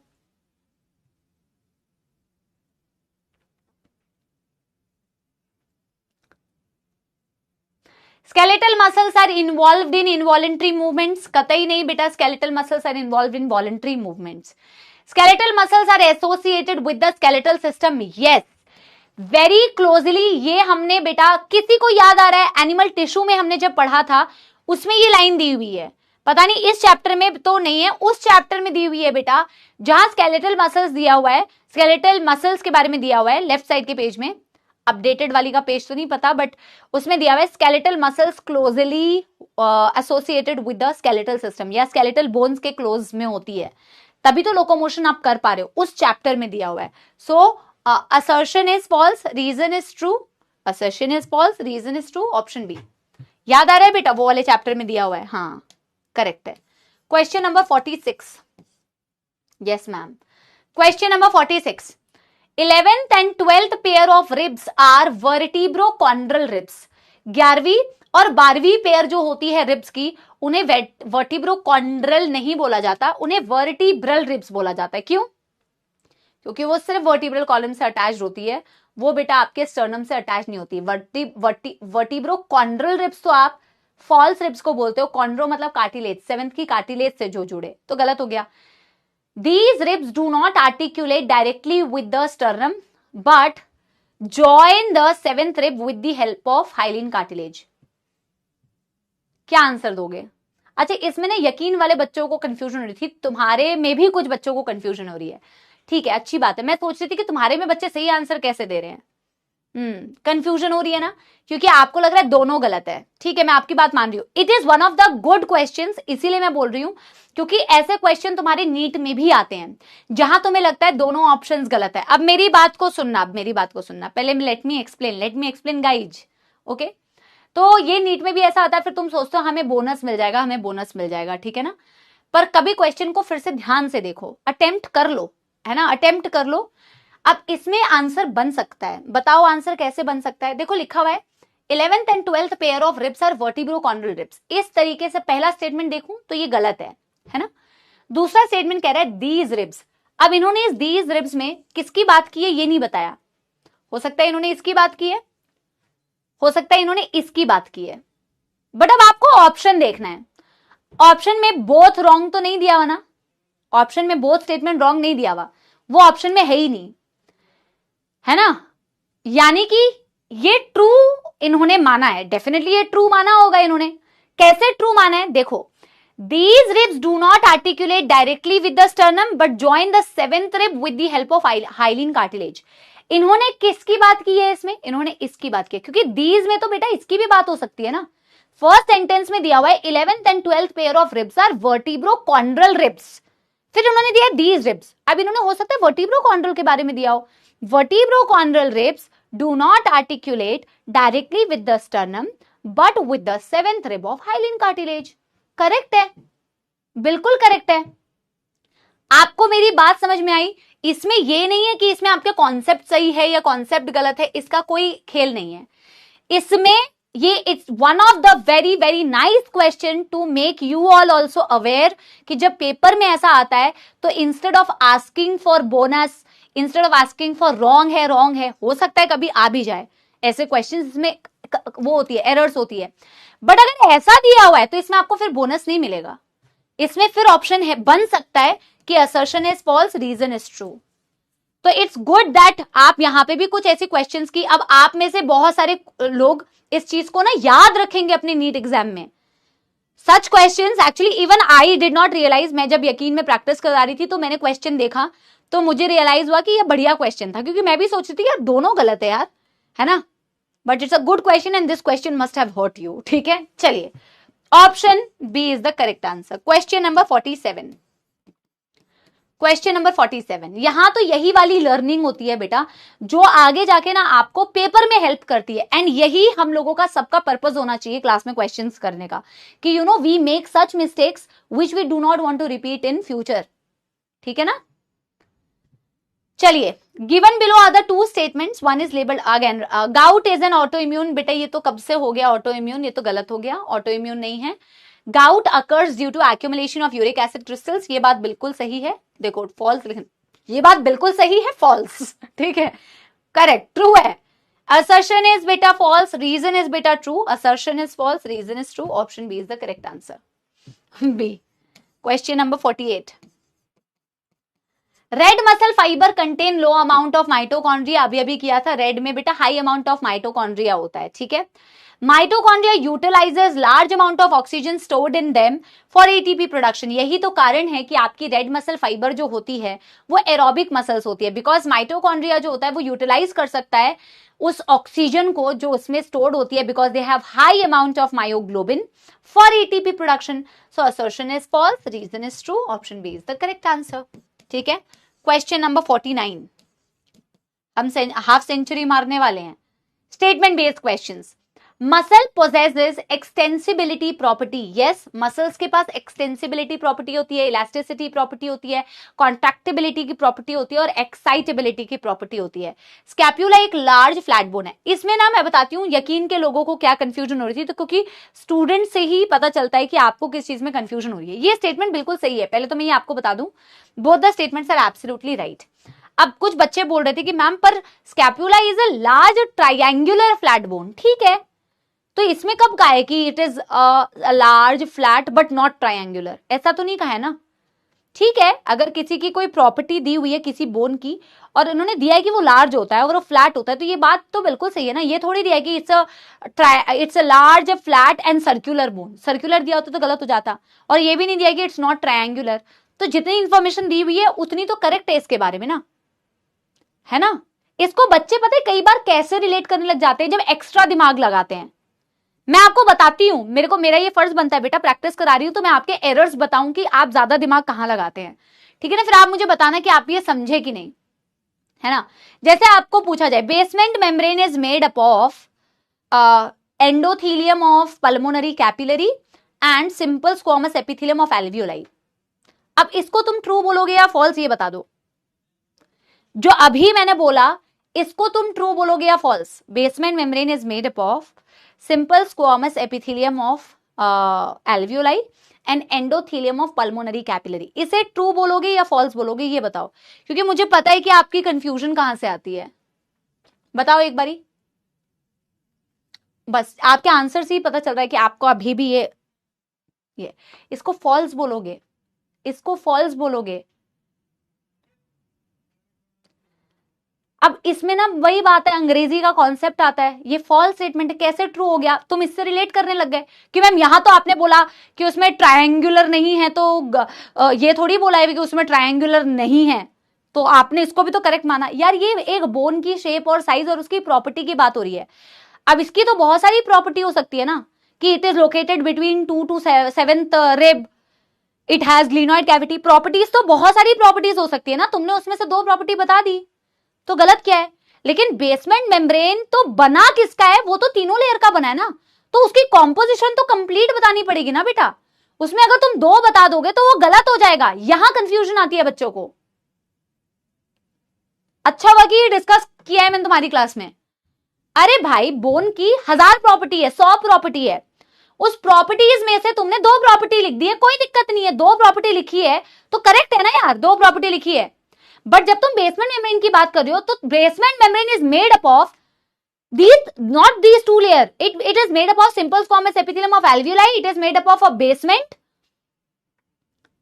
अरे यार डिफ्यूजन मेम्ब्रेन बोलना था मेरे को, diffusion membrane not basement membrane, diffusion membrane बोलना था, डिफ्यूजन मेम्ब्रेन। ठीक है, अब आंसर दो। डिफ्यूजन मेम्ब्रेन, बार बार बेसमेंट मेम्ब्रेन निकल रहा है, डिफ्यूजन मेम्ब्रेन, अगर डिफ्यूजन मेम्ब्रेन पूछा होता, diffusion membrane is made up of simple squamous epithelium of alveoli and endothelium of pulmonary capillary, तो भी मुझे पता है कि बहुत सारे बच्चे इसका आंसर फॉल्स देते और बहुत सारे बच्चे इसका आंसर ट्रू देते। कि diffusion membrane is made up of the simple squamous epithelium of pulmonary capillary and simple squamous epithelium of alveoli. Endothelium बोल लो या सिंपल स्क्वामस बोल लो, एक ही बात है। वापस से एक बार एक्सप्लेन करूं कि क्या बोल रही थी, वापस से एक बार एक्सप्लेन करूं। देखो चार्ट्स थोड़ी सी कम करो बेटा, बहुत बढ़िया एक चीज बता रही हूं जिससे क्वेश्चन ना तुम्हारे गलत हो सकते हैं, एक्स्ट्रा दिमाग जिसमें लगाते हो। वापस से बता रही हूं, लिख के बता रही हूं। अगर तुमसे पूछा जाए डिफ्यूजन मेम्ब्रेन जो तुम्हारी होती है, जो तुम्हारी एयर की डिफ्यूजन मेम्ब्रेन होती है, अगर ये बोला जाए is made up of simple squamous epithelium of alveoli and simple squamous epithelium या एंडोथेलियम ऑफ पल्मोनरी कैपिलरी, क्या आंसर देते हैं इसका? ट्रू देते या फॉल्स देते? ट्रू देते या फॉल्स देते, ये बताओ। ट्रू देते या फॉल्स देते, ये बताओ। हाँ नहीं, ओनली की बात नहीं है बेटा। देखो डिफ्यूजन मेम्ब्रेन अगर तुम्हें बनानी है, diffusion membrane is made up of all these 3 layer, ये फॉल्स होती। आप डिफ्यूजन मेम्ब्रेन को बनाने में कभी भी उन दोनों लेयर से नहीं बना सकते, ओनली दिया हो नहीं दिया हो, नो। यही तो आप बेटा जबरदस्ती का एक्स्ट्रा दिमाग लगाते हो। फिर डिफ्यूजन मेम्ब्रेन उन दोनों से नहीं बनती है। डिफ्यूजन मेम्ब्रेन लिखा हुआ एनसीईआरटी में, it is made up of 3 layers. इसी से रिलेट करता है फिर बच्चा और कहता है कि मैम उसमें भी तो सारी प्रॉपर्टी नहीं दिए हुए थे ना, एनसीईआरटी में दिया हुआ it is a triangular large and flat bone. ये बच्चों की कंफ्यूजन से ही तुम्हें मैं बताने की कोशिश कर रही हूं। जब आप किसी की प्रॉपर्टी को बता रहे हैं ना बेटा, तो प्रॉपर्टीज में 1000 प्रॉपर्टी हो सकती है, हो सकता है उस प्रॉपर्टी में से 2 प्रॉपर्टीज बताई हुई है, इट्स ओके, गुड है। पर आप किसी लेयर को बना रहे हैं, डिफ्यूजन मेम्ब्रेन बना रहे हैं, डिफ्यूजन मेम्ब्रेन इन दोनों की नहीं बनी है भाई। Diffusion membrane is made up of this and basement. अगर आपको मेरी बात समझ में आई तो एक थम्स अप दे दीजिए, ठीक है ना। एनसीईआरटी ने बहुत क्लियरली लिखा हुआ है diffusion membrane is made up of simple squamous epithelium of alveoli, basement and the endothelium. मेरे मुंह से बेसमेंट मेम्ब्रेन निकल रहा था बार बार, बट मेरा इंटेंशन जो था बेटा वो बिल्कुल प्योर था तुम्हें समझाने का। तो बेटा बहुत ज्यादा ना एक्स्ट्रा दिमाग नहीं लगाना कि यार और ज्यादा उसमें घुस के एकदम उसकी मतलब ऊपर नीचे उसका बेटा सारा तुम सिस्टम हिला दो। नहीं भाई, इतना एक्स्ट्रा दिमाग नहीं लगाना। इजी क्वेश्चंस में गलती हो जाती है बेटा, इजी क्वेश्चंस में। और आप जितना ज्यादा प्रैक्टिस करोगे ना, आप उतना ज्यादा इसमें ना एफिशिएंट हो जाओगे, उतना ज्यादा एफिशिएंट हो जाएंगे। अरे कंटिन्यू हम करेंगे भैया, हम कंटिन्यू करेंगे, हमको जो समझाने का है हम समझा के जाएंगे, ठीक है। चलिए क्या आंसर दिया बेटा फिर इसका? दोनों स्टेटमेंट्स करेक्ट है, ठीक है। चलिए क्वेश्चन नंबर 50, थोड़ा सा ना समझने की कोशिश करना है ना। चलिए प्रॉपर्टीज में से 2 भी प्रॉपर्टीज बता सकते हो, कॉम्पोजिशन चेंज थोड़ी कर सकते हो। कॉम्पोजिशन में तो तुम्हें एग्जैक्टली वही बताना पड़ेगा जिससे वो बनी हुई है। हाँ वो फॉल्स है बेटा, वो फॉल्स होगा फिर। A motor neuron along with the muscle fiber connected to it constitutes a motor unit. Yes, एक motor neuron along with the muscle fiber connected to it वो एक मोटर यूनिट को बनाती है बेटा, बिल्कुल सही। In a resting state, the edges of the thin filament on either side of the thick filament fully overlap the free end of the thick filament. मैंने ये चीज आपको रीड कराई थी बेटा, मैंने ये चीज बेटा आपको रीड कराई थी क्लास में, और मैंने आपको बताया भी था, एक कैटलिस्ट का भी क्वेश्चन कराया था। देखो motor neuron along with muscle fibre connected to it, ये तो एक मोटर यूनिट है, करेक्ट बात है। रेस्टिंग स्टेट पे जो थिन फिलामेंट के एजेस होते हैं, यानी कि अगर मैं डायग्राम बनाऊं, ये थिन फिलामेंट के एजेस कंप्लीटली ओवरलैप थोड़ी करते हैं, इसमें दिया हुआ है फुली ओवरलैप। क्या फुली ओवरलैप करते हैं? नहीं ना, पार्शियली ओवरलैप करते हैं थिक फिलामेंट को। एनसीईआरटी की लाइन है, it partially overlaps the thick filament, not completely बेटा, partially as per NCERT. 1 is correct but 2 is incorrect. Option A is the correct answer, ठीक है। Yes, question number 51। Question number 51, all movements are voluntary in nature. क्या सारे movement voluntary होते हैं बेटा? क्या हमारी बॉडी के अंदर सारे मूवमेंट्स वॉलेंट्री है? नहीं, जो हमारे स्केलेटल मसल्स की मूवमेंट है वो वॉलेंट्री है। बाकी बहुत सारी जगह पे मैम हार्ट मसल्स हो गई, स्टमक की मसल्स हो गई, इंटेस्टाइनल मसल्स हो गई, जहां जहां पे स्मूथ मसल्स है वो इनवॉलेंट्री मूवमेंट्स भी शो करते हैं। Some movements are controlled by the nervous system without conscious control. Some movements controlled by the nature, controlled by the nervous system without conscious control. ये एग्जैक्ट एनसीईआरटी की line है बेटा, ये exact NCERT की line है कि कुछ movements हमारे नर्वस सिस्टम से कंट्रोल होते हैं विदाउट कॉन्शियस कंट्रोल। यस, वही तो इनवॉलेंट्री होती है ना। ये आपके स्ट्रक्चरल ऑर्गेनाइजेशन इन एनिमल्स में एनसीईआरटी के टिश्यूज में दिया हुआ है कि you can contract skeletal muscles by conscious effort merely by thinking. पुरानी एनसीईआरटी एक बार देखना, क्योंकि नई एनसीईआरटी में तो टिश्यू दिया ही नहीं है ना, पुरानी एनसीईआरटी में दिया है you can contract your skeletal muscles merely by thinking by conscious effort. आप सोचोगे तो आप कॉन्ट्रैक्ट कर सकते हो, कॉन्शियस थिंकिंग से कर सकते हो, but some movements are controlled by the nervous system without conscious control, है ना, जो इनवॉलेंट्री है, जो इनवॉलेंट्री है, right. So statement 1 is incorrect, statement 2 is correct, option B is the correct answer. ठीक है, चलो question number 52। Striated patterns in the myofibrils results from the specific arrangement of actin and myosin। ये भी अभी हमने किया भी था कि जो striated, हाँ न्यू एनसीईआरटी में तो बेटा वो है ही नहीं ना टिश्यू वाला पार्ट, इसीलिए देखो स्ट्राइएटेड पैटर्न जो मायोफाइब्रल्स की दिखती है वो स्पेसिफिक अरेंजमेंट एक्टिन और मायोसिन की वजह से दिखती है। बिल्कुल सही बात है, बिल्कुल ट्रू है। Ciliary movements occur in the trachea. Yes, trachea has बेटा सीलिएटेड एपिथेलियम। वैसे ये पढ़ाया एग्जाम्पल में नहीं दिया जाता है कि ट्रेकिया में स्यूडो स्ट्रेटिफाइड सीलिएटेड एपिथेलियम होती है, क्योंकि स्यूडो स्ट्रेटिफाइड एपिथेलियम आपकी एनसीईआरटी में नहीं है, बट आपकी ट्रेकिया में स्यूडो स्ट्रेटिफाइड होती है, बट सीलिएटेड एपिथेलियम होती है, ये तो हमें पता है that it has ciliated epithelium. That means both statements are absolutely correct, option C is the correct answer. ठीक है, question number 53। ATP is necessary for muscle contraction। yes, ATP muscle contraction के लिए बिल्कुल जरूरी होता है। Myosin head act as ATPase enzyme during muscle contraction. yes, दोनों ही स्टेटमेंट करेक्ट है। ATP की जरूरत भी होती है मसल कॉन्ट्रैक्शन के लिए, और बेटा मसल कॉन्ट्रैक्शन के वक्त में ना ही सिर्फ ATP को बाइंड कर सकता है मायोसिन का हेड, बल्कि उसको तोड़ के हाइड्रोलिसिस करके ATP और PI में कन्वर्ट कर सकता है, जिससे आपको एनर्जी मिल सकती है। So both the statements are absolutely correct, option C is the correct answer. ठीक है, question number 54। Locomotion requires a perfectly coordinated activity of muscular skeletal neural system। ये बिल्कुल एनसीईआरटी की लाइन है बेटा। अगर आपको लोकोमोशन करना है तो लोकोमोशन में लोकोमोशन करना है तो मसल्स का इस्तेमाल कर लो। देखो अगला जो चैप्टर हम पढ़ेंगे न्यूरल कंट्रोल एंड कोऑर्डिनेशन, आपको बॉडी में कोई भी एक्टिविटी जो करनी होती है, इट इज बेटा the combined effect, it is the combined effect of endocrine and neural system. कोई भी एक्टिविटी करनी है न्यूरल एंड एंडोक्राइन। अब आपको लोकोमोशन अगर करना है तो लोकोमोशन में आपकी मसल्स की मदद से लोकोमोशन कर रहे हो, so it's a perfect coordinated activity between your muscular system, क्योंकि मसल्स का इस्तेमाल कर रहे हो, स्केलेटल सिस्टम, आप अपनी बोन्स का इस्तेमाल भी कर रहे हो, क्योंकि skeletal muscle skeletal bones, and along with your neural system. Absolutely true statement, बिल्कुल एनसीईआरटी की लाइन है। Muscle contraction is initiated by a signal from afferent neuron.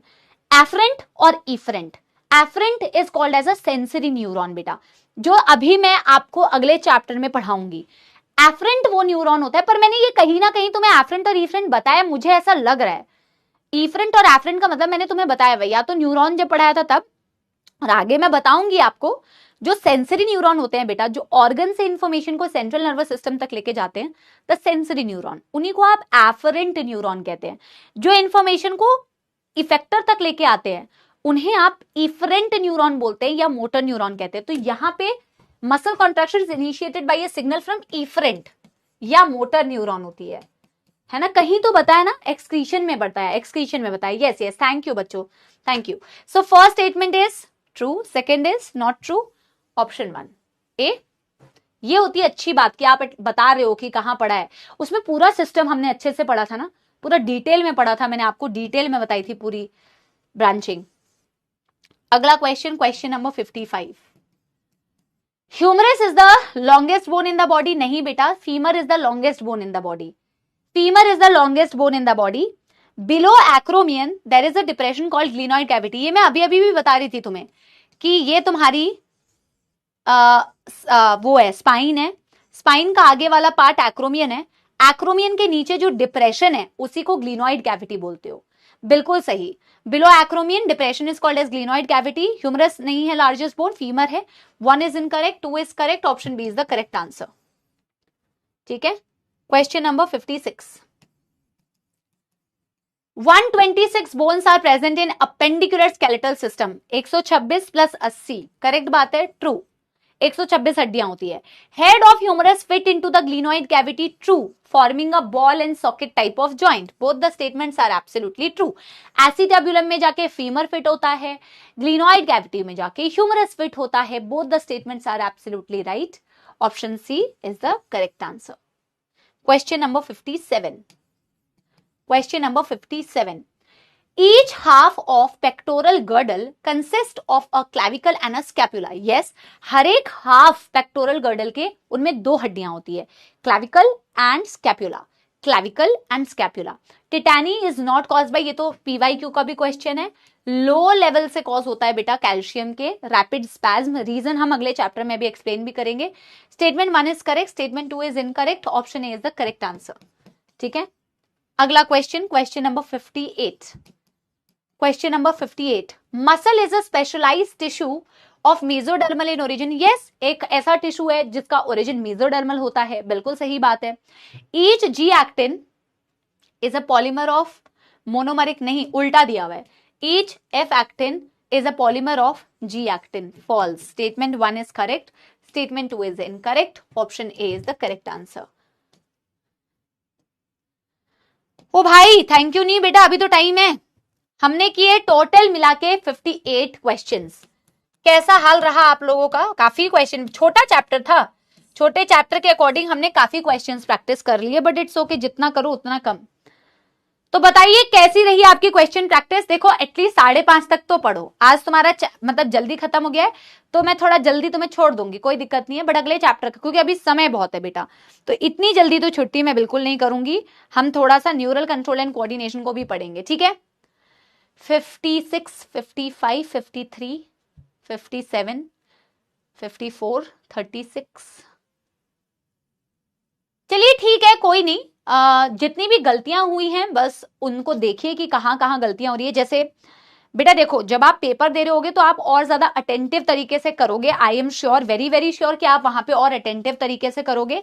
जब आप एक्चुअल में नीट एग्जाम दोगे तो आप और ज्यादा अटेंटिव तरीके से करोगे। अभी तो कई बार हम ऐसे कर भी देते हैं, बट आप जो भी टेस्ट सीरीज कभी देते हो ना तो उसको उसी अटेंशन से देना, ये सोच के कि मानो आप नीट का ही पेपर दे रहे हो, है ना। कोई भी क्वेश्चन, अब जैसे हम भी अभी जैसे हम पढ़ रहे हैं ना, मैं आपको अपना ही एग्जांपल देती हूँ। हम लोग पढ़ते जाते हैं। अब यही अगर हमें बेटा मेन नीट का पेपर हम खुद बैठ के जब सॉल्व करते हैं, जिस दिन आता है, तो हम बड़ी अटेंशन के साथ में करते हैं, और फिर और ज्यादा अटेंशन के साथ में जब आप करते हो तो देयर इज अ डिफरेंस। तो आप जो भी पेपर AITS दे रहे हो या यहाँ पे वीकली टेस्ट देते हो, उसे फुल अटेंशन के साथ में ऐसे दो कि नीट का पेपर दे रहे हो। और नीट में पता है क्या होता है बेटा, क्योंकि there is slight more pressure, यहाँ पे तुम्हारे पे प्रेशर भी नहीं है, तो वो एक अच्छी बात है एक्चुअल में, क्योंकि जब आपके पास प्रेशर नहीं होता है ना तो आप बहुत रिलैक्स माइंड से पेपर दे पाते हो। नीट में थोड़ा सा एक्स्ट्रा प्रेशर होगा, बहुत ज्यादा मत लेना, थोड़ा सा एक्स्ट्रा प्रेशर होगा, जिस कारण से ना आप इजी चीजों में ज्यादा दिमाग लगाते हो। और मेरी ये तुम्हारे को एडवाइस है बेटा, फ्यूचर के लिए हमेशा याद रखना, मैक्सिमम क्वेश्चंस इजी आते हैं। आप सिर्फ 2-4 क्वेश्चंस जो थोड़े ट्रिकी होंगे, ट्रिकी का मतलब नॉट आउट ऑफ एनसीईआरटी, आप PYQs कर रहे हो, आपको पता है कि आउट ऑफ एनसीईआरटी जिंदगी में कुछ नहीं आया, मैम के नोट्स के बाहर जिंदगी में कुछ नहीं आया है। अगर आपके पास मॉड्यूल भी नहीं है ना, जूलॉजी मेड इजी भी है ना बेटा, तुम सिर्फ उसको पढ़ोगे, आई कैन गारंटी यू तुम सारे क्वेश्चंस अटेम्प्ट कर सकते हो। तो बाहर से तो कुछ भी नहीं आ रहा है। यस, थोड़े से ट्रिकी जो 2-4 क्वेश्चंस होते हैं बेटा, उसके लिए एक्स्ट्रा थोड़े से ना रिवीजन की जरूरत पड़ती है, लेकिन मैक्सिमम क्वेश्चन सिंपल होंगे। और जब आप सिंपल क्वेश्चंस में ज्यादा दिमाग लगाओगे तो सिंपल क्वेश्चंस गलत हो जाते हैं। प्रेशर में ना इजी चीजें याद नहीं आती है। सोडियम पोटेशियम पंप में कितने सोडियम बाहर जा रहे हैं, कितने पोटेशियम, जो हम बहुत रेगुलरली याद रखते हैं ना, जो हमें बड़ा इजी डेटा लगता है, उस वक्त में प्रेशर में ना हमें उस इजी डेटा में भी कंफ्यूजन होती है बेटा। I am telling you from my experience कि आपको पेपर में ना बहुत minor data, mitochondria is the power house of cell, ये वाली बात भी शायद आप कंफ्यूज हो जाओ, ये कभी कंफ्यूज नहीं होगे, ये तो मैं सरकास्टिकली आपको बोल रही हूँ, मतलब वो उस टाइप का माहौल होता है। लेकिन इजी क्वेश्चन पे ज्यादा दिमाग नहीं लगाने का, है ना। इजी क्वेश्चंस को टेक इट इजी, एटलीस्ट आप अगर इजी क्वेश्चंस को निकाल ले जाओगे तो ट्रिकी क्वेश्चंस को भी बहुत आसानी से निकाल ले जाओगे। हैव पेशेंस, और आराम आराम से जो गलतियां आप कर रहे हो उन गलतियों को देखो, रियलाइज करो और उन पे इंप्रूवमेंट करने की कोशिश करो। आई एम श्योर आप सब में अपने आप में इंप्रूवमेंट दिखी है। अक्टूबर का महीना आ गया है, आ ही गया ना बेटा, और अक्टूबर का महीना आते ही फेस्टिवल वाली चीजें हो जाती है ना, फेस्टिवल वाली चीजें हो जाती है। हाँ, तो फेस्टिवल 50th क्वेश्चन क्या बोल रहे हो, गलत मार्क कर दिया है, चेक कर लेते हैं। अ मोटर न्यूरॉन, ये क्वेश्चन नंबर 50 है ना, गलत मार्क किया है क्या, सही तो मार्क किया है बेटा। A motor neuron along with the muscle fibers connected to it constitutes a motor unit, true है। in a resting state the edges of the thin filament on either side of the thick filament fully overlap the free end of the thick filament, ये false है। statement 1 is correct, statement 2 is incorrect। क्या गलत है बेटा इसमें, correct तो है। इसमें किसी को कोई कंफ्यूजन है, एक बारी बता दो, कंफ्यूजन है, यस या नो लिख दो, कंफ्यूजन है पक्का। क्वेश्चन नंबर 50 यही है, कोई और क्वेश्चन तो नहीं है। चलो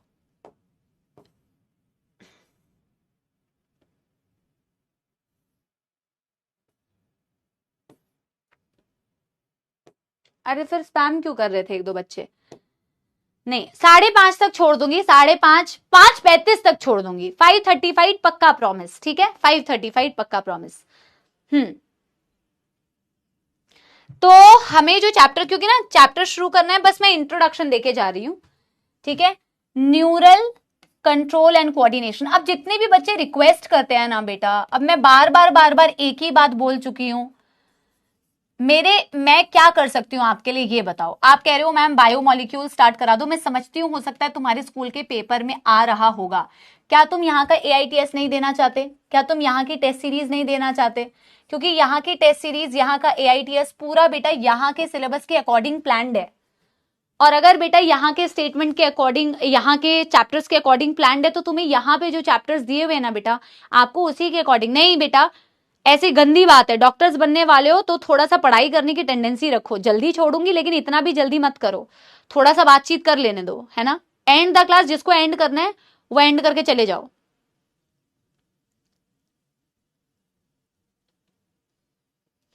और मैंने आप लोग को सोल्यूशन भी बताया हुआ है बेटा कि इन केस, और मैंने आपको सोल्यूशन ये बताया हुआ है कि बाय चांस तुम्हें एनिमल किंगडम पढ़ना है, बाय चांस तुम्हें बायोमोलिक्यूल्स पढ़ना है, तुम्हारे पास लेक्चर्स भी अवेलेबल है। मेरा बायोमोलिक्यूल्स का यूट्यूब में तो लेक्चर अवेलेबल नहीं है, पर लास्ट ईयर के अर्जुना बैच में अवेलेबल है, खजाना में भी शायद अवेलेबल होगा बायोमोलिक्यूल्स का।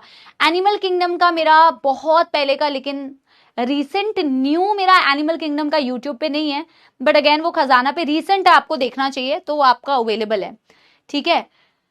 तो अब बेटा जो यहाँ पे आपके पेपर में आ रहा है ना, मुझे उस सीक्वेंस में पढ़ाना पड़ रहा है। मैंने आपको दूसरा भी ऑप्शन बताया था कि अगर आपको नोट्स चाहिए आपके किसी और उसके लिए चाहिए, तो आप जूलॉजी मेडिजी ले लो। आपकी जूलॉजी मेडिजी में पूरा चैप्टर बिल्कुल उसी तरीके से है जैसे हम क्लास में पढ़ते हैं, तो नोट्स भी आपको अवेलेबल मिल जाएंगे। और आप बेटा किसी लेक्चर को, और जरूरी नहीं है बेटा कि आप मेरा ही लेक्चर देखो, अगर यूट्यूब में आपको रिसेंट हमारे PW के बहुत सारे टीचर्स ने पढ़ाया होगा, एनिमल किंगडम भी मिल जाएगा, बायोमोलिक्यूल्स भी मिल जाएगा। एटलीस्ट अभी आप पहले वहां से कवर कर लो, नोट्स के लिए आप मेडिजी को फॉलो कर सकते हो, बाद में तो बेटा हम पढ़ेंगे ही पढ़ेंगे, ठीक है ना। अब इसी बात के साथ में यकीन के यूट्यूब पे मेरा कहाँ है, वहां प्रचंड में मैंने बायोमोलिक्यूल्स पढ़ा है क्या, प्रचंड में यार बेटा मैंने इतना पढ़ाया है ना कि मेरे को याद नहीं है कि मैंने कहाँ कहाँ पढ़ा है, ठीक है। हो सकता है मैंने पढ़ाया, सही बोल रहे हो, सही बोल रहे हो। लास्ट ईयर प्रचंड का, प्रचंड बैच में होगा, प्रचंड बैच में होगा। Yes, I have done so much Prachand, okay, but I don't remember. आप सर्च कर लोगे, आपको मिल जाएगा। अब मैं ना, देखो, अब थोड़ा सा आप मुझे स्टार्ट कर लेने दो, ठीक है। यस, बट फिर ये भी बात आती है ना बेटा, आप कहीं से भी पढ़ लो तो आपको कहीं से भी पढ़ने से समझ में भी नहीं आता है। और यूजुअली आपको, हम भी हमेशा ये कहते हैं कि एक ही टीचर को फॉलो करना चाहिए, क्योंकि जब आप एक ही टीचर को फॉलो करते हो, एक तो आपकी उनसे ट्यूनिंग सही बैठती है, और आपको उन्हीं का फिर बेटर लिंक भी समझ में आता है, क्योंकि सारे चैप्टर्स को लिंक करके हम पढ़ाते हैं। तो कई बार ये भी चीज गलत हो जाती है कि आप कहीं से भी, इधर उधर कहीं से भी पढ़ लो, इधर उधर कहीं से भी नहीं पढ़ना है। और खजाना में मेरे ख्याल में अवेलेबल होगा, नहीं तो आप बैच के अंदर पेशेंस के साथ में वेट करो, अब मेरे से और बातें मत करवाओ। चलो इधर सुनो, यहाँ बात करते हैं न्यूरल कंट्रोल एंड कोऑर्डिनेशन की। सिर्फ इंट्रोडक्शन देके जा रही हूँ। ये जो तुम बकर बकर कर रहे हो, ये जो मैम बकर बकर कर रही है, ये जो तुम टाइप कर रहे हो, ये जो मैं बोल रही हूँ, अब बेटा तुम जाओगे वॉक करोगे, है ना, या मैम जाएंगी बेटा वर्कआउट करेंगी। जैसे ही कोई इंसान बेटा वर्कआउट करता है, जैसे कोई इंसान बेटा दौड़ता है, जैसे कोई इंसान बेटा पढ़ाई लिखाई कर रहा है, अपने दिमाग का इस्तेमाल जो करना चाहिए अगर वो कर रहा है, तो ये सारी आपकी एक बहुत ही कोऑर्डिनेटेड एक्टिविटी में आता है। आपकी कोऑर्डिनेटेड एक्टिविटी के लिए बॉडी के अंदर दो सिस्टम बेटा काम कर रहे होते हैं। एक होता है आपका न्यूरल सिस्टम और एक होता है बेटा आपका endocrine system, because these two major. और आप देखोगे, देखो कैसे फंक्शनिंग क्या मस्त होती है, कितनी मजेदार फंक्शनिंग होती है। आप अगर घर में भी ऑब्जर्व करोगे ना बेटा, घर में भी सारी चीजें अगर मिल बांट के हो जाए तो काम बहुत एफिशिएंट तरीके से होता है। आप रिलेट करो इस चीज को, है ना। अगर मान लो फॉर एग्जाम्पल आपकी फादर मदर दोनों वर्किंग है, ठीक है, तो फादर मदर दोनों बेटा पैसे कमा के लेके भी आ रहे हैं, जॉब करके लेके नहीं आ रहे हैं, कुछ जॉब करके पैसा लेके आ रहे हैं, जॉब कर रहे हैं। घर में बेटा दोनों अपने काम को डिवाइड कर लेते हैं, है ना। बच्चे भी बेटा काम में हेल्प कर दे रहे हैं, जैसे तुम नलायकों, हो सकता है झाड़ू लगा दे रहे हो सकता है कि आटा गूंथ दे रहे हो सकता है बर्तन धोने में हेल्प कर दे रहे हो। सब लोग अगर बेटा एक किसी भी पर्टिकुलर काम को मिल के करे ना, मिल के वर्कलोड डिवाइड करके करे, तो काम बहुत ही एफिशिएंट तरीके से हो जाता है, बहुत एफिशिएंट तरीके से होता है अगर आप लोगों के बीच में अच्छी कोऑर्डिनेशन हो। हमारा भी एग्जांपल देख लो, अगर मैं आपको पढ़ा रही हूँ और आप उसे सिंसियरली अच्छे से पढ़ रहे हो, मैं सिंसियरली आपको अच्छे से पढ़ा रही हूँ, तो हम लोगों की भी जो कोऑर्डिनेटेड एक्टिविटी है वो एक फ्रूटफुल वर्क में कन्वर्ट हो जाएगी, that is equal to your selection. आप समझ रहे हो। वैसे ही मैं एक्सरसाइज का एग्जाम्पल देती हूँ, है ना। एक्सरसाइज का एग्जाम्पल क्यों दे रही हूं, क्योंकि ये आप रिलेट कर पाओगे। जब आप वर्कआउट करते हो, आपने ध्यान दिया होगा कि जैसे आप वर्कआउट कर रहे हो मतलब आपकी मसल्स काम कर रही है। जैसे ही बेटा मसल्स काम कर रही है, देखो बॉडी में कैसे ऑर्गन्स आपस में क्या मस्त कोऑर्डिनेट करते हैं। ऑर्गन वेन जब भी कोई दो ऑर्गन या ऑर्गन सिस्टम्स आपस में कोऑर्डिनेटेड एक्टिविटी करते हैं, उसी को कंट्रोल एंड कोऑर्डिनेशन, उसी को कोऑर्डिनेशन कहा जाता है, सिंक्रोनाइज्ड वे में काम करना। तो जैसे आपकी मसल्स की एक्टिविटी बढ़ी, तो मसल्स को ऑक्सीजन चाहिए, तो आपकी ब्रीदिंग रेट बढ़ जाती है, ताकि ज्यादा से ज्यादा ऑक्सीजन आप बॉडी के अंदर ले आ पाओ। लेकिन ऑक्सीजन तो ले आओगे, बट ऑक्सीजन को भेजेगा कौन ब्लड तक, तो आपकी हार्ट की पंपिंग भी बढ़ जाती है। ऑल दी सिस्टम्स, आपके लंग्स काम करने लग रहे हैं, आपकी हार्ट काम करने लग रही है बेटा, आपके मसल्स की एक्टिविटी को, आपकी जो मस्कुलर फिजिकल आपकी जो नीड है उस डिमांड को पूरी करने के लिए मल्टीपल चीजें साथ मिलके बेटा कोऑर्डिनेटेड वे में काम कर रही है, उसकी हेल्प करने के लिए। इन द सेम वे जब आप बेटा मसल्स को रिलैक्स कर दोगे, तो ये सारी चीजें जो बेटा बढ़ गई थी एक्टिविटीज, वो नॉर्मल हो जाएगी। क्या आपको मेरी बात समझ में आ रही है। Yes everyone. तो एटलीस्ट हम कोऑर्डिनेशन का डेफिनेशन तो लिख ही सकते हैं ना बेटा। तो हमने बोला क्या बेटा, चैप्टर का नाम डाल दो। मैं आपको ये भी बता दूं, ये डेफिनेशन लिख लेती हूं, फिर मैं इस चैप्टर के बारे में कुछ डिस्क्लेमर आपको दे देती हूं। तो हम कहते हैं व्हेन टू और मोर ऑर्गन्स और organ systems or organ systems are working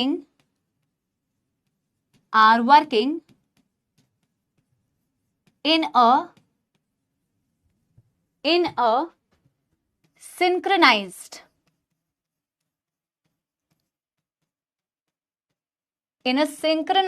fashion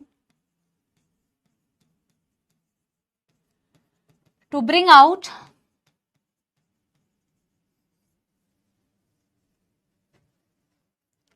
to bring out a particular activity. आपको लिखने की जरूरत नहीं है कि एक्सरसाइज की तो हार्ट ने पंप किया, ब्रीदिंग रेट फास्ट होगी, वो आपको लिखने की जरूरत नहीं है। तो bring out a particular activity is known as, इसको क्या बोला जाता है बेटा, is known as coordination. It is known as बेटा कोऑर्डिनेशन। और जैसे कि मैंने आपसे कहा कि कोऑर्डिनेशन हमारी बॉडी में मेनली 2 सिस्टम्स बेटा रिस्पॉन्सिबल होते हैं इस कोऑर्डिनेशन के लिए। Coordination is mainly achieved by, coordination is mainly achieved by these 2 systems beta. One is called as the neural system and the other one is called as beta the chemical system. Chemical system का मतलब है, chemical मत लिखो, ऐसे लिखो hormonal system या endocrine system. एक है आपकी ग्लैंड्स की मदद से आप कोऑर्डिनेशन कर रहे हो और एक है आपके न्यूरॉन्स की मदद से आप कोऑर्डिनेशन कर रहे हो। जब आप अपनी ग्लैंड्स का इस्तेमाल करते हो तो आपकी बेटा सिंक्रोनाइज्ड का मतलब होता है, सिंक्रोनाइज्ड का मतलब होता है सिंक में है, सिंक में है। बेटा मेरे को 1 सेकेंड टाइम देना है ना, 1 सेकेंड।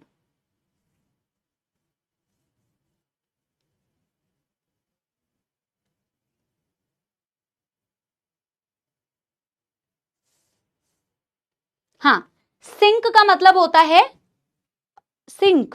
बेटा हिंदी का मतलब बताओ, सिंक्रोनाइज्ड मिलके। जब 3 लेग रेस होती है, 3 लेग रेस पता है तुम लोगों को, 2 बंदे रेस कर रहे होते हैं तो दोनों की जो टांगे होती है एक एक टांग बांध दी जाती है, तो सिंक में दौड़ना पड़ता है। 3 लेग रेस करिए। जल्दी बताओ, सिंक का मतलब सिस्टमैटिक, एक साथ, है ना। हाँ, एक साथ, तालमेल, तालमेल। सिंक का मतलब है तालमेल, ठीक है ना, तालमेल में काम करना होता है। तो आपकी 2 सिस्टम होती है बेटा कोऑर्डिनेशन अचीव करने के लिए। एक होती है बेटा आपकी न्यूरल सिस्टम और एक होती है आपकी एंडोक्राइन सिस्टम। अगले क्लास में बेटा आप लोग को आज मैंने बता दिया था कि जल्दी छोड़ना है, तो आप लोग मेरी, वैसे तो मैं चैट ऑफ करके पढ़ा सकती हूँ बट मैं ऐसा नहीं करूंगी, ठीक है, क्योंकि मैं आप लोगों जैसे इतनी गंदी नहीं हूं, ठीक है ना। आप लोग तो स्पैमिंग करते रहते हो बट कोई बात नहीं। एंडोक्राइन सिस्टम में आपके हार्मोन्स काम करते हैं और न्यूरल सिस्टम में आपकी न्यूरॉन काम करती है। अब मैं इससे पहले कि कुछ आगे बताऊं, अगली क्लास में हम यहीं से शुरू करेंगे। आज मैंने आपको जल्दी छोड़ा है, इसका मतलब ये नहीं है कि बेटा अब इस टाइम को बहुत ज्यादा वेस्ट करें, ठीक है ना। लैग तो बिल्कुल भी नहीं हुआ है। ये क्या है, लैग लैग लैग लैग क्या लिख रहे हो। हाँ, 3 लेग रेस अगर तुमने करी है तो 3 लेग रेस में भी दोनों की कोऑर्डिनेशन चाहिए होती है रेसिंग करने के लिए। तुम्हारी बेटा चैट्स को ना ऑफ ही करना पड़ेगा, you are so irritating at times, ठीक है ना। अब सुनो, एंडोक्राइन यानी कि आपके ग्लैंड्स के हार्मोन्स, और न्यूरल सिस्टम मतलब तुम्हारे न्यूरॉन्स को काम करना है, तभी बेटा कोऑर्डिनेटेड वे में तुम एक्टिविटी, कोई भी चीज को अचीव कर पाओगे। पहले अब मैं आपको ये बता दूं, पुरानी एनसीईआरटी अगर आप देखोगे, so this was one of the very big chapters of your entire 11th का one of the biggest chapter होता था बेटा न्यूरल कंट्रोल एंड कोऑर्डिनेशन। इसमें सबसे स्टार्टिंग में जो बात दी हुई है वो आप कुछ already structural organisation in animals में पढ़ चुके हो। तो स्ट्रक्चरल ऑर्गेनाइजेशन इन एनिमल्स का नर्वस टिश्यू वाला पार्ट या न्यूरल टिश्यू वाला पार्ट जरूर पढ़ के आना, जरूर पढ़ के आना बेटा, क्योंकि कुछ चीजें आपको स्टार्टिंग में बेसिक्स में वहीं की मिलेंगी, तो वो पढ़ के आना, वापस से पोथियां नहीं लिखेंगे। अगर कोई भी ऐसा बच्चा है जिसने वो चैप्टर नहीं किया है, बीच में से ज्वाइन किया है, तो कृपया करके स्ट्रक्चरल ऑर्गेनाइजेशन इन एनिमल्स में एनिमल टिश्यू जहां पढ़ा है, न्यूरल टिश्यू को जरूर पढ़ के आइए, क्योंकि उसके कुछ बेसिक्स बेटा इस चैप्टर में दिए हुए हैं। तो स्टार्टिंग में हम उन बेसिक्स को कवर करेंगे। नर्वस सिस्टम की क्लासिफिकेशन कैसे होती है बेटा, कैसे सेंट्रल नर्वस सिस्टम होता है, क्या पेरिफेरल नर्वस सिस्टम होता है, न्यूरॉन के टाइप्स क्या होते हैं, ये पढ़ेंगे हम। फिर इस चैप्टर का एक मेजर पोर्शन था जो हम अब तक बेटा आपको पढ़ाते हुए आ रहे थे ना, बताते हुए आ रहे थे कि मेम्ब्रेन डीपोलराइज करती है, मेम्ब्रेन रीपोलराइज करती है, मेम्ब्रेन हाइपरपोलराइज करती है, मेम्ब्रेन एक्साइटेड हो जाती है। जैसे हम हार्ट में पढ़ा था हमने रेगुलेशन ऑफ कार्डियक एक्टिविटी, या हमने बेटा कार्डियक साइकिल में पढ़ा था। तो ये जो डीपोलराइजेशन, रीपोलराइजेशन, अभी तक हम सिर्फ एक बेसिक ऊपर ऊपर से पढ़ते हुए आ रहे थे ना, इस चैप्टर में हमें डिटेल में पढ़ना है कि एक्चुअल में वो न्यूरॉन कैसे डीपोलराइज, कैसे रीपोलराइज, एंड इस चैप्टर का सबसे ज्यादा कंसेप्चुअल टॉपिक वही है, उसकी पूरी मैकेनिज्म को समझना कि न्यूरॉन्स कैसे एक्साइटेबल होती है बेटा, कैसे उसके अक्रॉस हम कंडक्शन करते हैं, कैसे ट्रांसमिशन करते हैं, है ना। एक ये वाला टॉपिक है, तो न्यूरॉन वाला टॉपिक बेटा खत्म हो जाएगा। फिर इसमें आता है सेंट्रल नर्वस सिस्टम में ब्रेन, फिर आपको ब्रेन के बारे में पढ़ना है। Basically this is a chapter where your brain is going to read about your brain, how wonderful it is. आपका ब्रेन जो है, आपके ब्रेन के बारे में पढ़ेगा। तो fore brain, mid brain, hind brain, NCERT ने बहुत ज्यादा नहीं दिया हुआ है, तो हमें सिर्फ ब्रेन, यहीं तक चैप्टर खत्म है, तो आधा हो गया है चैप्टर।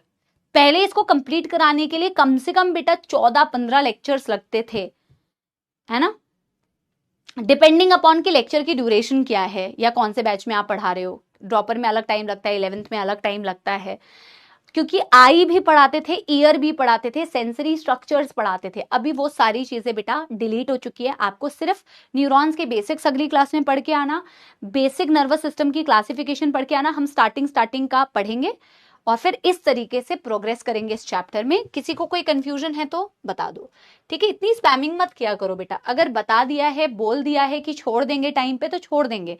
इसका मतलब ये नहीं है कि आप टीचर को इरिटेट करो, ये शोभा नहीं देता बेटा, है ना। जस्ट बिकॉज वही ना बेटा, पर वही है, नलायक नलायक ही रहते हैं यार, कुछ भी करो। जरूरी थोड़ी है बेटा कि आप किसी का दिन या मूड खराब कर दें। क्या मिलेगा आपको? पाप ही मिलेगा, पुण्य तो नहीं मिलेगा। तो पाप के भागीदारी क्यों बनते हो बेटा? अच्छे अच्छे बच्चे बनो यार।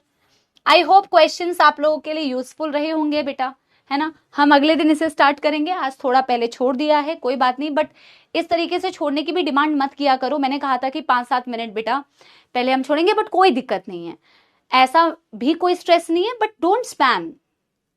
I would have left you anyway early, ताकि आप लोगों को भी कभी कभार ये वाली फीलिंग भी आ जाए, ठीक है। क्योंकि हमें वैसे भी नया चैप्टर स्टार्ट करना था, तो नया चैप्टर का जो फील होता है वो एक फ्रेश स्टार्ट ही होना चाहिए। मैंने तो आपको वैसे भी बस इंट्रोडक्शन दिया है, नया चैप्टर नए दिन पे ही शुरू हो फ्रेश एनर्जी के साथ में, तो बेटर रहता है। वैसे भी मैं तुम्हें ज्यादा नहीं पढ़ा पाती, है ना।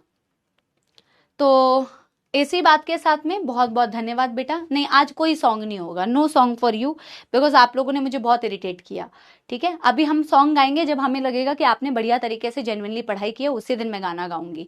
आप मुझे बस कमेंट सेक्शन में बताना आपको लेक्चर कैसा लगा, और आप लोगों की मार्क्स कैसे कैसे आए, कहाँ आप लोगों ने गलती की, और जो भी मैं बता के जा रही हूँ प्लीज अगली क्लास में वो जरूर पढ़ के आना, ठीक है। नहीं, no song for you all, पुराने गाने सुन लो। Very very upsetting to see sometimes कि what kind of response do you guys give. And मैं कोई गुस्सा वुस्सा नहीं हूँ, ठीक है ना। ये मत सोचना है कि मैम गुस्सा हो गए क्या, नहीं मैम कोई गुस्सा नहीं होती, मैम को तुम्हें पढ़ाना है और मैम वैसे भी पढ़ाएंगे, ठीक है। Sometimes these things are very upsetting, but कोई बात नहीं, ठीक है। मिलेंगे अगली क्लास में, चलो bye bye, thank you thank you. Break मिला है, ब्रेक में थोड़ी रिविजन कर लो इसकी और अगली क्लास की तैयारी करो। चलो बाय बाय।